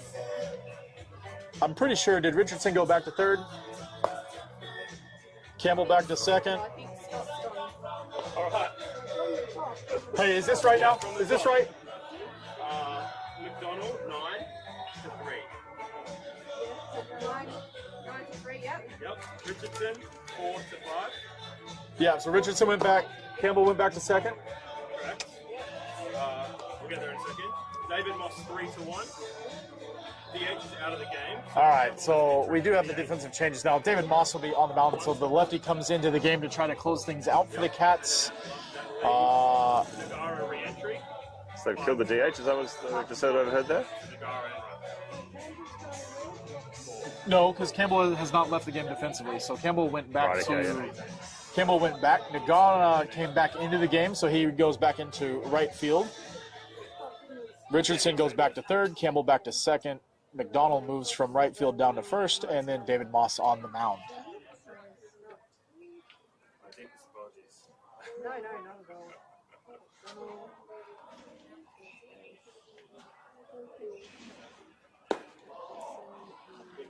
We're good. Yeah. Just everyone building the anticipation here, Guy, making everyone wait. So Some of us able to do things a little bit quicker than others, but So Nagara entered for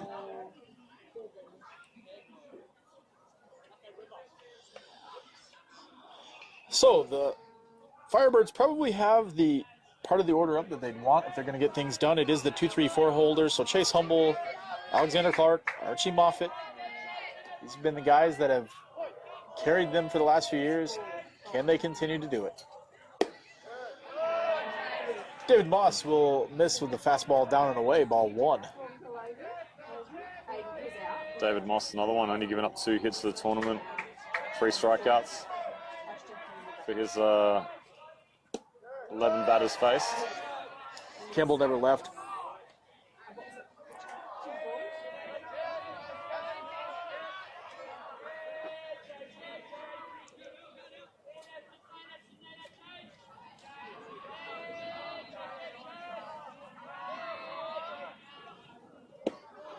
That pass, oh, I thought it was a fastball, but I think it broke at the last instant. I couldn't really see it. It might have been a changeup there, but it did break in for the strike zone. It certainly looked quite a bit slower than. It looked a bit slower, yeah,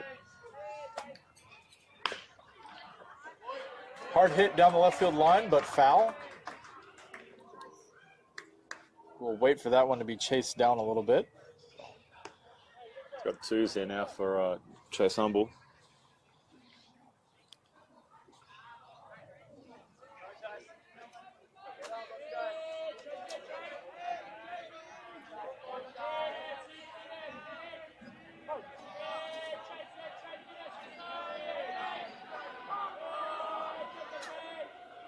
Hit him.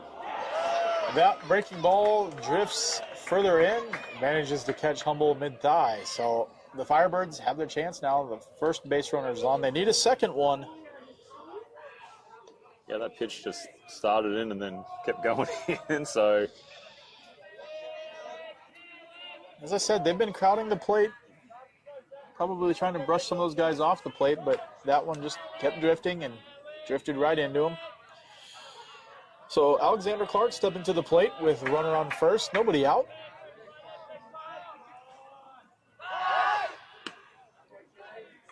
Now comes the fun point. You know, the strange part about that one, I think he threw the pickoff harder than he threw any pitch in that first to the first batter.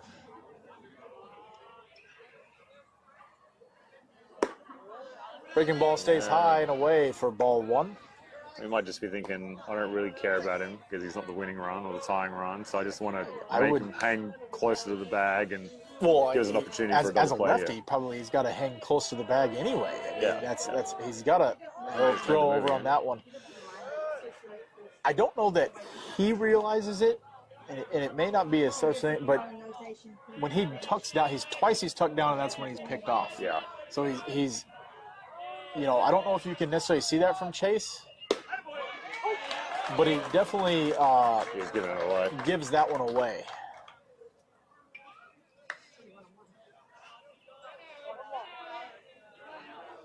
One ball, one strike the count. The signal's been put on. And it was the nothing signal.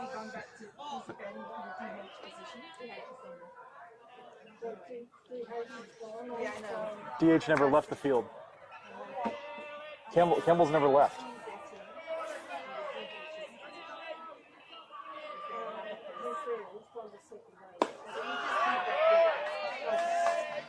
Yeah, that one coming in across his shoulders there. So 3-1 the count for Alex Clark.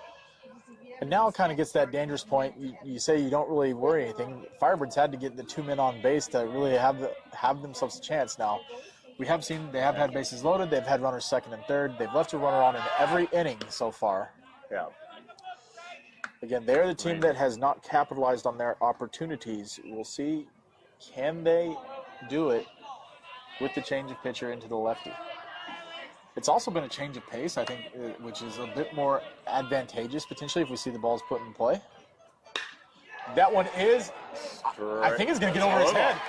Wow. So that ball is over his head. Oh, they're scoring on that. They are going to score on that Oh, one. what a throw. So Chase Humboldt comes all the way around from first, scores, makes it a 1-run ball game. Alexander Clark doubles over the left fielder. Now, as soon as that ball was hit, I thought that was trouble. I think Just Rolfe kept going. lost it in the sun. He would be looking directly into it because it then just carried over his head. He almost fell down trying to chase it down.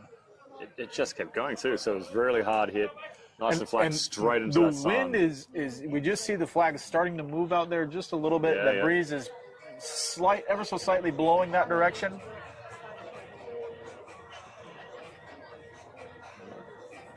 Oh, Connor getting a B off umpire Daryl Archer there.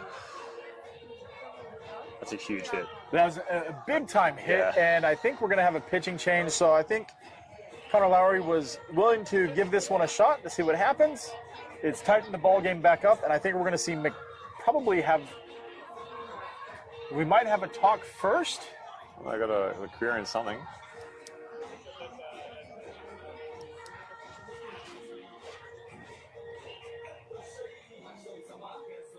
You're up, pitching change.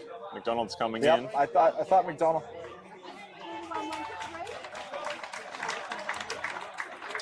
So McDonald and David Moss will trade spots.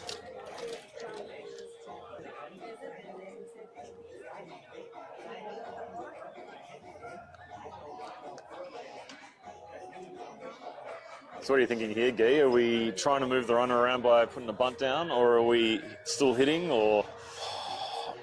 At this point, I don't. It's tough. They have played the small ball to this point, which has been their kind of MO. I don't think I would take the bat out of the hand of the hitters right now. And I also don't think you have the ability to freely give up the outs the way Yeah, I agree. you would. It'll be interesting to see what they play because, if you're used to playing that style of ball, then you kind of continue it. It's one of those things that, as a gambling man, on that 15, do you hit or do you stay? Or actually, the 16, when you're playing blackjack, do you hit or stay? So if you've been bunters, maybe we see them continue to bunt. I don't know that I would because you only have the outs to play with right now. You have to tie the game. You have to potentially win the game. I don't think you can freely give yourself up right now. I just think Carine as well have just proven themselves defensively very tidy, right? So they'll at least take the out, and then, and you don't put a ball in play into the outfield, you haven't tied it up, right? So you got, where are they at in the order coming up? So 5, 6, 7? Coming up. Probably a different story if you're walking, but I think it'll depend, too, what happens here with Puna, because Taj Humble is one that maybe you do put that bunt down with. Yeah, maybe. But then all of a sudden, then you're at the bottom of the order, and I don't know. Yeah. We'll have to see what happens here. But Moffitt, obviously the cleanup hitter. been one of the big-time guys. See if he's able to come through. McDonald's throws a bit firmer too here, right? So it might be... And this, again, kind of works back into that favor, but we'll see if he's able to have the bat speed up. We've seen him be a little bit slow out in the field, a little bit slow on the base pass. We'll see how it affects his bat speed and whether or not that's a little bit slow. Fastball down and in for ball 1. All of a sudden, a lot of pressure goes back on Carine in this scenario too, right? You've only given up 1 run, and now all of a sudden you've given up the 1. You've got the runner on second, the tying run there, 180 feet away.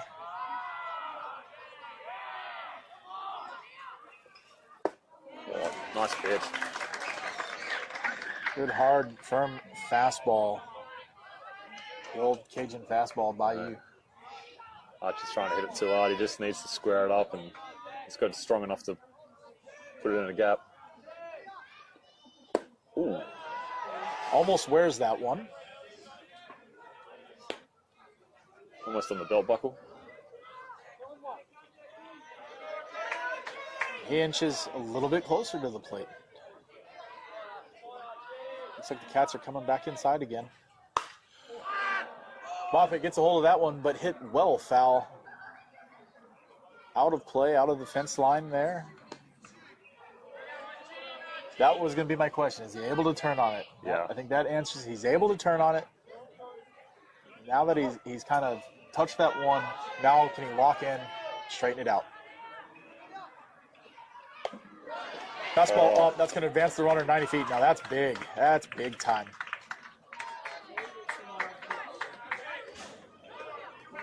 They're going to have to play in now and try and chop the runner off. And yeah, so that opens up the angles. The blue pits then get opened up because outfielders still have to stay back a little bit more. You can't just come in on everything.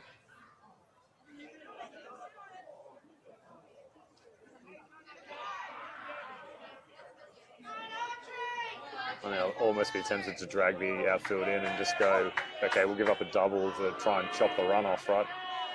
And that was one of the thoughts. Hit him. And he's going to hit him on that one. He did turn to kind of look at it, but that ball just drifted back in. Yeah, ran in on him, yeah. I think it caught him on the forearm, so he doesn't seem to be shaking that one off, but it definitely didn't find padding, that's for sure. So runners on the corners, and now stepping to the plate, number 17, Kalen Puna. So Puna has worked the count on most of his at-bats, but has been unfortunate on 2 occasions with 2 punch-outs. Yeah.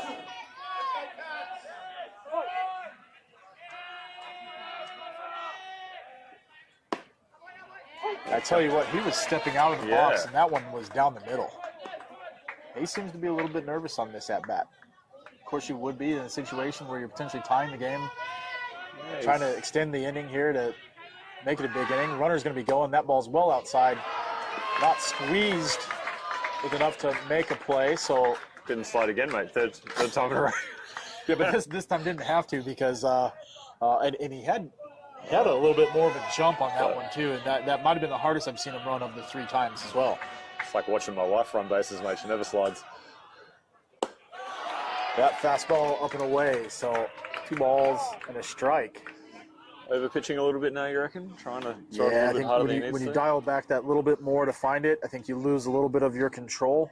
I like Corey taking the time here to go talk to him, just settle him down really quick and work things in our favor. Like, and just you see Ada Samakawa trying to do the same thing as he's looking back at him. Just settle down. Just the bigger part of that one is we're behind you, throw it. But if you can't walk, guys, right now, that's the biggest killer. Walked him. And that one's going to be.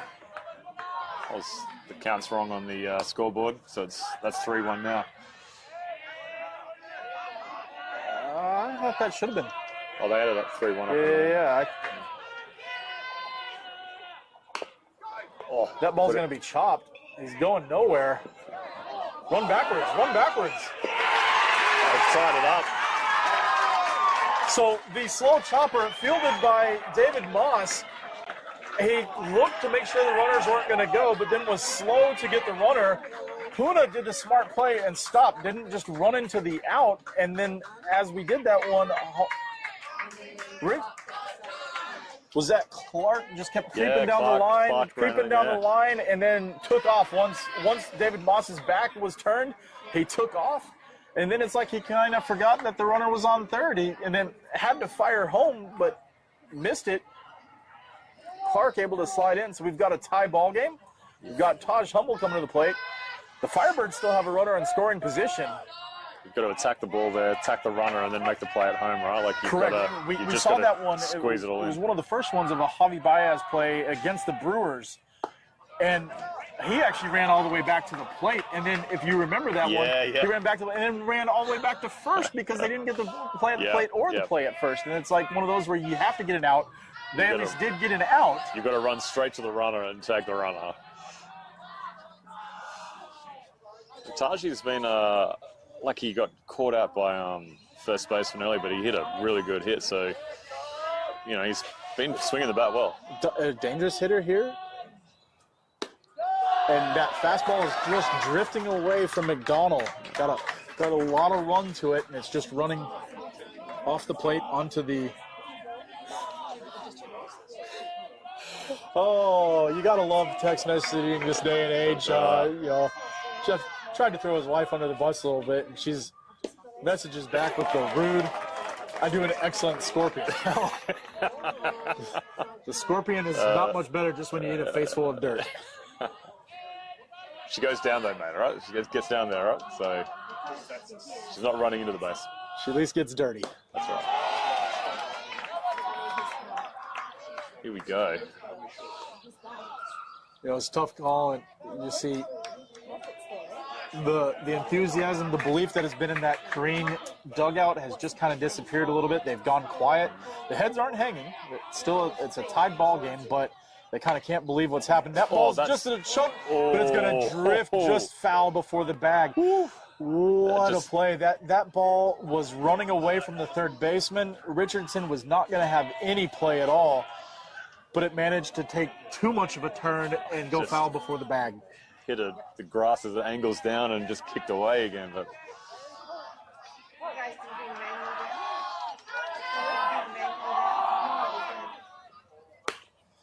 he'll poke at it again. It's going to drift just foul.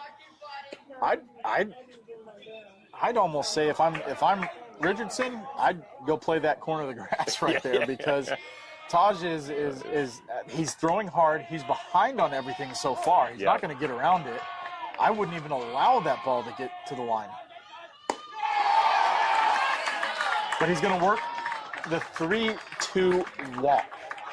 So that'll put runners first and second. So that's Moffitt at second, Taj Humble at first, and now stepping to the plate, Ryan Arnold. special pinch runner again. We'll have a special pitch runner for Taj Humble. This one will be number 19, Kai Messenger. Kai Messenger.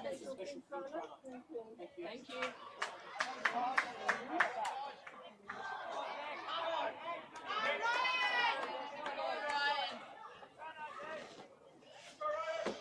So 1 out in the inning. Let's see, Puna on the slow roller, but it allowed runners to score.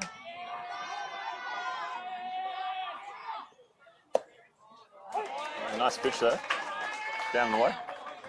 And the way his pitches run back, I almost think he needs to work that outside corner because he's trying to work the inside one, and it's just been running off the plate. Yeah, I agree.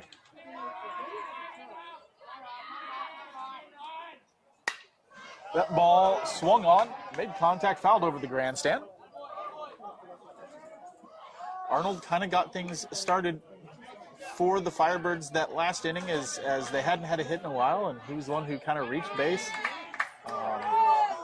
Kind of breathed some life back into them again. We'll see if he's able to, we're at that point where it's that 7, 8, 9. Can that bottom part of the order produce and win a ball game for somebody?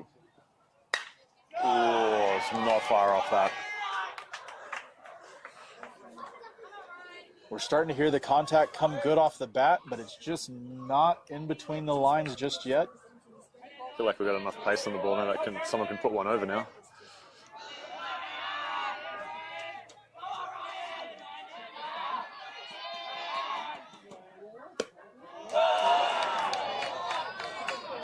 Not going to get that one when you have to reach across your body and into the other batter's box. Drag it in a foot. So,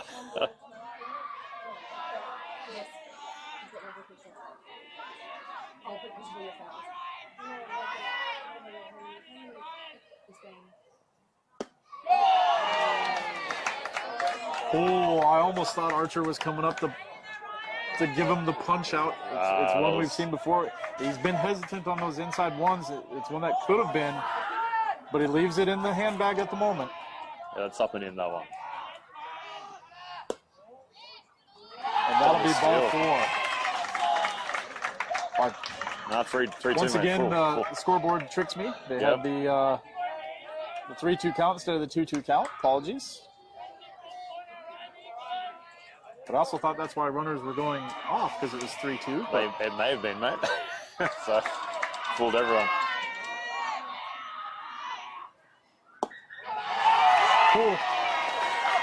Just misses the top of the zone. Now we're in for fireworks. Bases are loaded full of Firebirds. It's the second time this inning.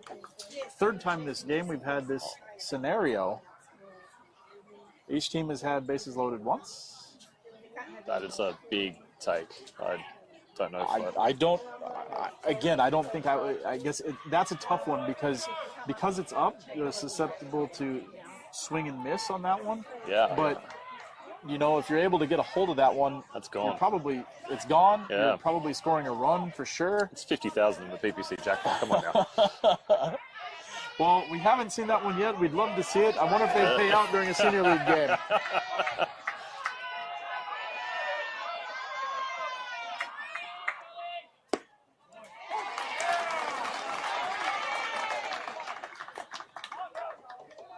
Carine playing in as well with the 1 out. Well, at this point now, I think you have to play everything in because if you give up the big hit, it's still scoring a run. And there it is. So the base hit from Charlie Moffitt. He'll get to atone for that missed catch that allowed the Carine to take the lead 2 innings ago. Big time hit right there with bases loaded. That gives the Firebirds a 1-run lead and keeps the pressure on. The Cats still need to make a play to get out of this inning. That's huge from Charlie Moffat. That's 2 games in a row now where he's put bat on ball in huge situations. And, you know, for one of the youngest players in this team, that's huge. 4-3 ball game. Bases still loaded full of Firebirds. Left fielder number 18, Brendan Wingate, batting. So we said all along, would that bottom of the lineup come through for somebody? Right now, the 8-hole hitter, bottom of the lineup, has come through for the Firebirds. Wingate not far off of that one. Fouled straight back into the netting in front of the camera. The thing about playing in, though, like you've got to have enough time to feel the ball. Like, so that one's penetrated through purely Mainly off just because timing you're of not the bat, playing, right? Like, if you're playing normal depth there, I think he makes the play, and you probably get an out, if not 2. Because you're there for double play depth, Like you're there for... Like they're on the grass, right? Like they're really far in here. Like it. Because that one, you probably, if you're playing normal depth, that's 1, maybe 2 steps to your left. Your momentum's taking you to second base right there. You might have a double play and you're out of the inning. Yeah. Tough call to take, but...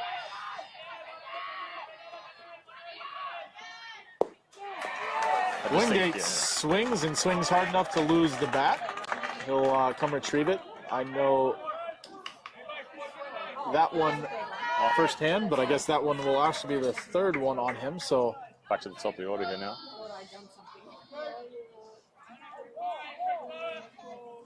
I just think any barrel now, because he's throwing so hard, it's just, yeah, you know, it's going to go. we're swinging baby bullets. Yeah, it's penetrating. You definitely don't have to swing out of your shoes for this one. So Truong now batting for the Firebirds. Archer now giving that low and away call consistently. I guess with the change pitcher, he feels like he's hitting that spot nicely. He's definitely giving it to him. And again, same pitch. And Truong feels, well, if it's going to be a strike, I got to swing at it. But the difference there is Truong was trying to take that one to the SKG or PPC jackpot sign instead of going into right field off the MPB one. Yeah, needs something for the scoreboard out here. The think again scoreboard. Oh, I like it. I like it. good pitch. Straight pitch. If you get him to chase out of the zone, I think it's a good spot. It's a good waste pitch.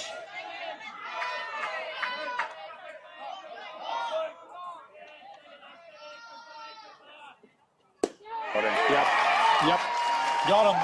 So he went back to the low fastball low and away. Got it for a called strike 3 call.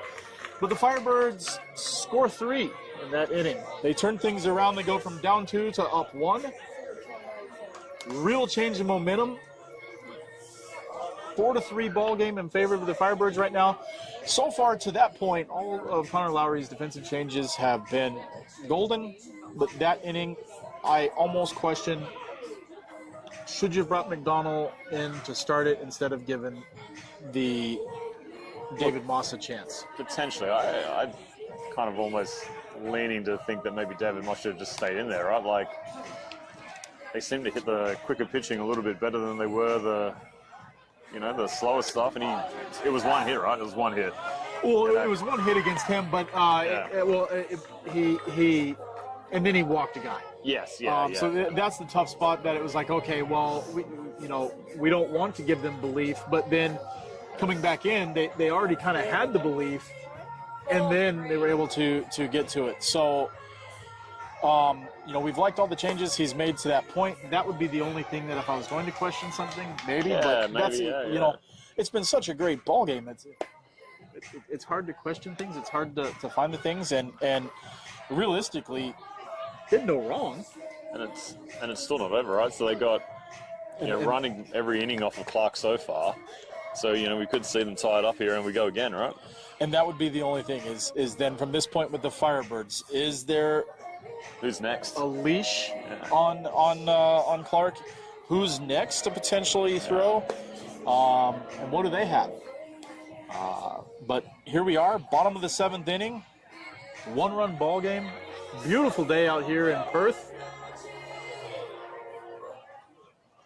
We're glad you have tuned in here with us. We move to the bottom of the 7th. Leading off for Carine will be David Moss.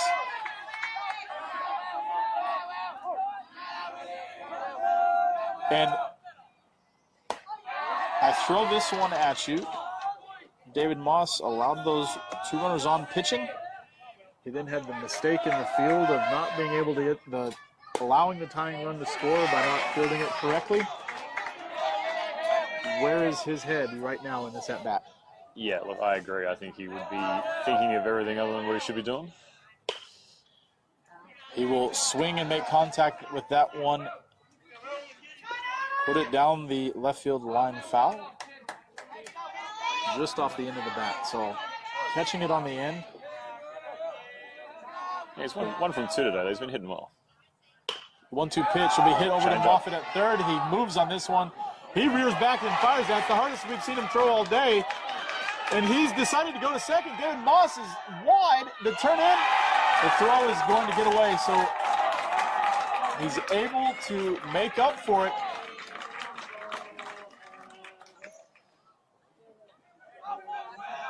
We've seen the last 2 balls hit to Moffitt. He hadn't moved much to make that effort. That one, he moved to get in front of it, but you saw him rear back. I think he'd known several of those throws were taxing him to get over there, but he tried to put everything on it, and everything on it sailed it over to Puna's head. Like I've watched him every other game, he just fires seeds over the one, right? So he's just leant back that little bit more and then changed his angle and woof, over his head. So no changes. We've had great defensive ball games so far, but the last 2 innings, Archie Moffitt's had things get away from him just a little bit. No change, just bringing people in to settle down and make sure you're on the same page. That runner at second is only a tying run. It's not the winning one. So they've killed Corkill here and brought in Campbell, right? So they've killed the designated hitter. They did kill the designated hitter. Okay. Corkill hadn't done much this game, so they're giving Campbell the chance. But he's going to offer at that one and not pull back in time. So you hear Connor Lowry tell him, we need a hit. Whether or not the bunt is still on, it is. It'll be bunted in the air. It won't be caught. Fired over to Taj Humble. They will get the out. The runner moves up 90 feet. So the tying run now 90 feet away. Campbell does his job, moves that runner over, gives himself up. Truong. And they're going to squeeze again, are they? They're having a chat. Special control.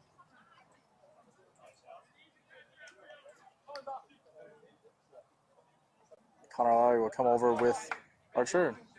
Connor, pinch hitter.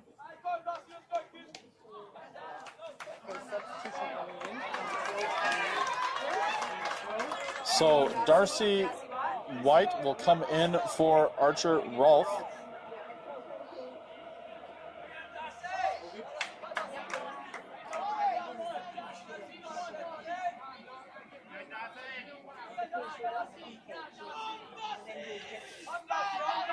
All right, what are we thinking So here? they've squeezed once. I wouldn't be surprised, but I don't know how fast I mean, you get rid of David Moss is on the bases right now. And that one's going to be put into play. It goes off of his leg, but he's going to fire home, and he's in. Oh, he dropped the ball. Oh, he's dropped the ball, but he's called him out. He's called him out beforehand.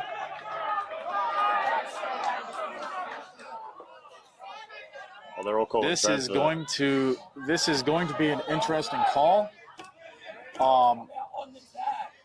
I have It bounced out. It feeling, wasn't a transfer. I have a feeling Connor Lowry is not going to like the call. I mean, they had him, right? Like, Oh, the throw was definitely Yeah. there in time. It beat him. They had the tag. Now the question is, he's coming out. I don't think there was a transfer to the hand, but he was bringing the glove away. That's when the ball came out. So yeah, I mean, it's down really to Wally here to what they said. it's down to the crew chief. It is down to. I thought it was going to go against Connor Lowry, but he got it. Tie ball game. I think that's the right call, though. I do think in the end, I do think it was the right call.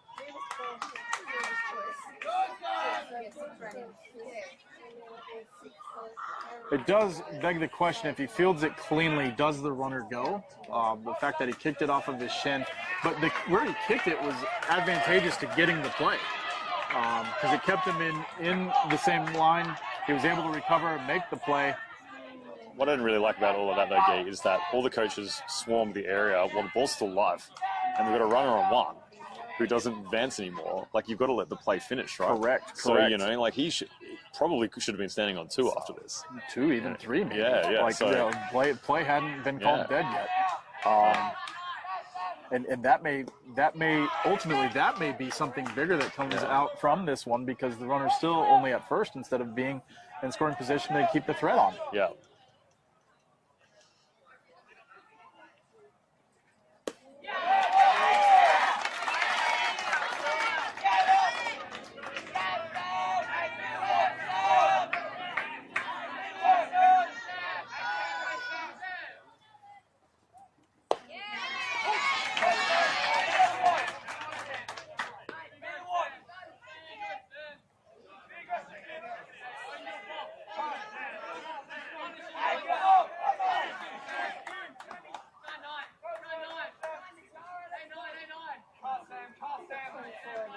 I wasn't sure that he was given time, so for him to have stepped out of the batter's box there, like, I'm surprised. And Archer decided to just all of a sudden give it because no one was paying attention.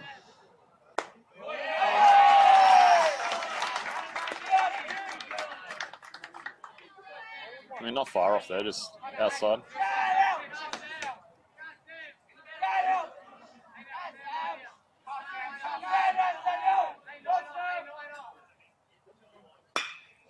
That ball's hit into left field. Wingate back. He's tracking it. He's lost it in the zone. It's going to get behind him.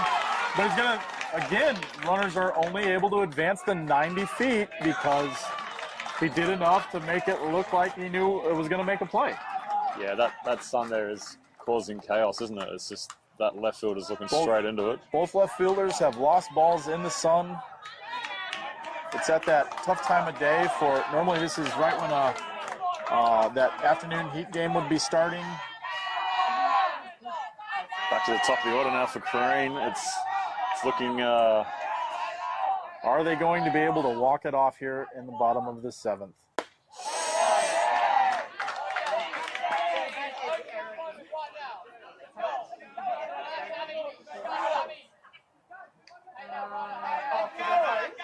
They're going to put runners in motion. Scored him. That ball's going to be down the line. Samakawa is going to be off to the races. 1 run will score. The second one is coming around. It won't actually that one won't matter because it was already a tie ball game, so that'll do it. So Samakawa doubles down the right field line, plates the winning run for the Carine Cats, and that'll do it.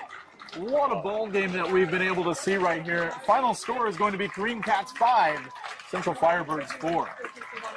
That was a special game, Guy. I mean, multiple lead changes, and you see Carine wanted that. They finished out in left field there with that celebration. That's awesome. But unlucky Firebirds. I mean, that was outstanding game, both teams. You know, from we couldn't have asked for a better grand final. The one kind of thing is sometimes teams are without pitching. We don't necessarily get the game we deserve. I would say for 2 5-0 teams, we got a game that we deserve. I think both of them. It was played a little bit tighter, lower offensive numbers. We ended up with a 5-4 ball game, but I think it's well played by both sides. We got to see them both come down, both fight back, and then both ultimately pull chances to win that ball game here in the last inning.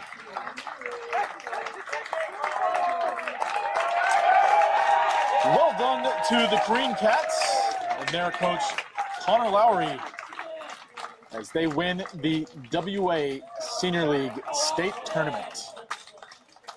We'll take a quick break. I believe we will stay live with you for the medal ceremony. I think personnel are taking that opportunity to set up here for a few minutes, but any final words, Jess? No, okay, look, man, just very enjoyable week here at the ballpark, and to see the 2 top teams battle it out here, I'm happy with how it all ended, right? So, yeah, huge game of baseball there today, and congratulations, Carine Cats. They're going to have a good night. Back to school tomorrow. Absolutely. As the school holidays come to an end, a big congratulations to those Carine Cats and Connor Lowry, their coach. Great game by both teams. Obviously, we do have a winner and a loser. A tough one for the Firebirds. They haven't often experienced this in the last couple of years, but sometimes that's the good learning experience, too, is how you respond. We'll turn things over to Lance McKitchen. Thanks for being with us today. My name's Lance. I'm from one of the directors of the Board of Baseball WA. On behalf of Baseball WA, I wanted to thank both you 2 teams for an absolutely awesome tournament. Well done to both of you. First and foremost, to thank the officials for the tournament, Caroline as the technical director, tournament director, and Ross as the technical director. Without those 2, we can't actually get a tournament going. So a big thanks to those guys for getting this done. More importantly, not only the umpires, but our scorers as well. So guys, give their scorers and the umpires a round of applause.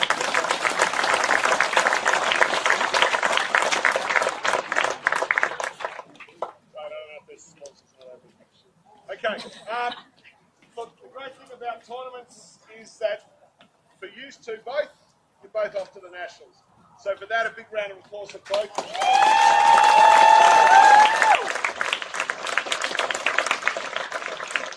Make yourselves proud, represent the state with the enthusiasm and the athleticism that we showed here, and hopefully one of you 2 can come back with the gold medal from the Nationals with us. That would be awesome as well.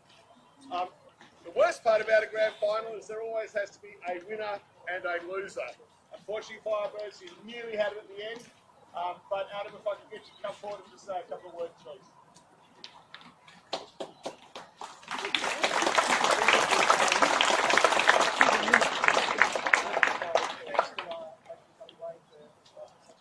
Thanks to the ground staff, especially on those rainy days. You were out here on that day. It's certainly fantastic. Thanks to scorers, umpires. everyone else that contributed to having such a great week of baseball. We really enjoyed it. Congratulations, Carine, you've had a great week. Good luck in heavyweight, great little team. So congratulations. Guys, we've had a great week. You know what, sometimes win, sometimes lose. That's basically right. We'll enjoy the next couple of weeks of training and very hard training. So thanks very much. Thanks, appreciate it.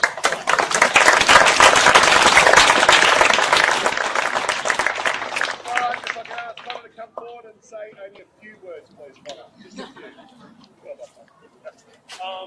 Firstly, thank you for taking us away.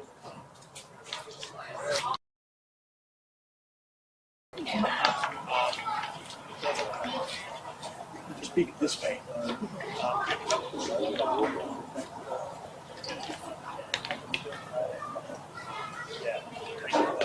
Thanks to the ground crew, umpires, scorers, volunteers, everybody who gave their time this week. Everyone who gave their time this week. It was a real special week for baseball. So thanks to everybody. Central Firebirds, that was a great game. We're very proud of today. That was fantastic. So hats off to you.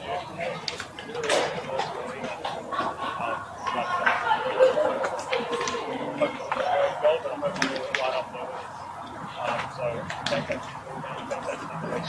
Very well played. Great young men. To the Green Cats, parents, the club, the committee, the charter, thanks for trusting me with these boys. It's a good group of young lads. You can see, start to unearth their potential and see what they're capable of. Boys, you had a fantastic week. Something to be very proud of. You played the game hard, you played the game fair, and that's at the end of the day. That's what it's all about. Thank you.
Senior League State Championships, Carine Cats.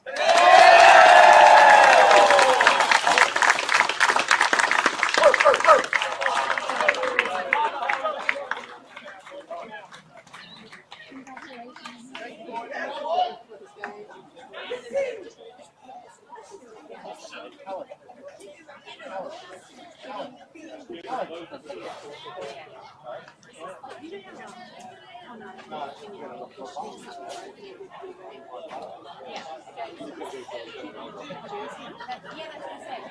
that's what I was saying. Because he was looking at a list.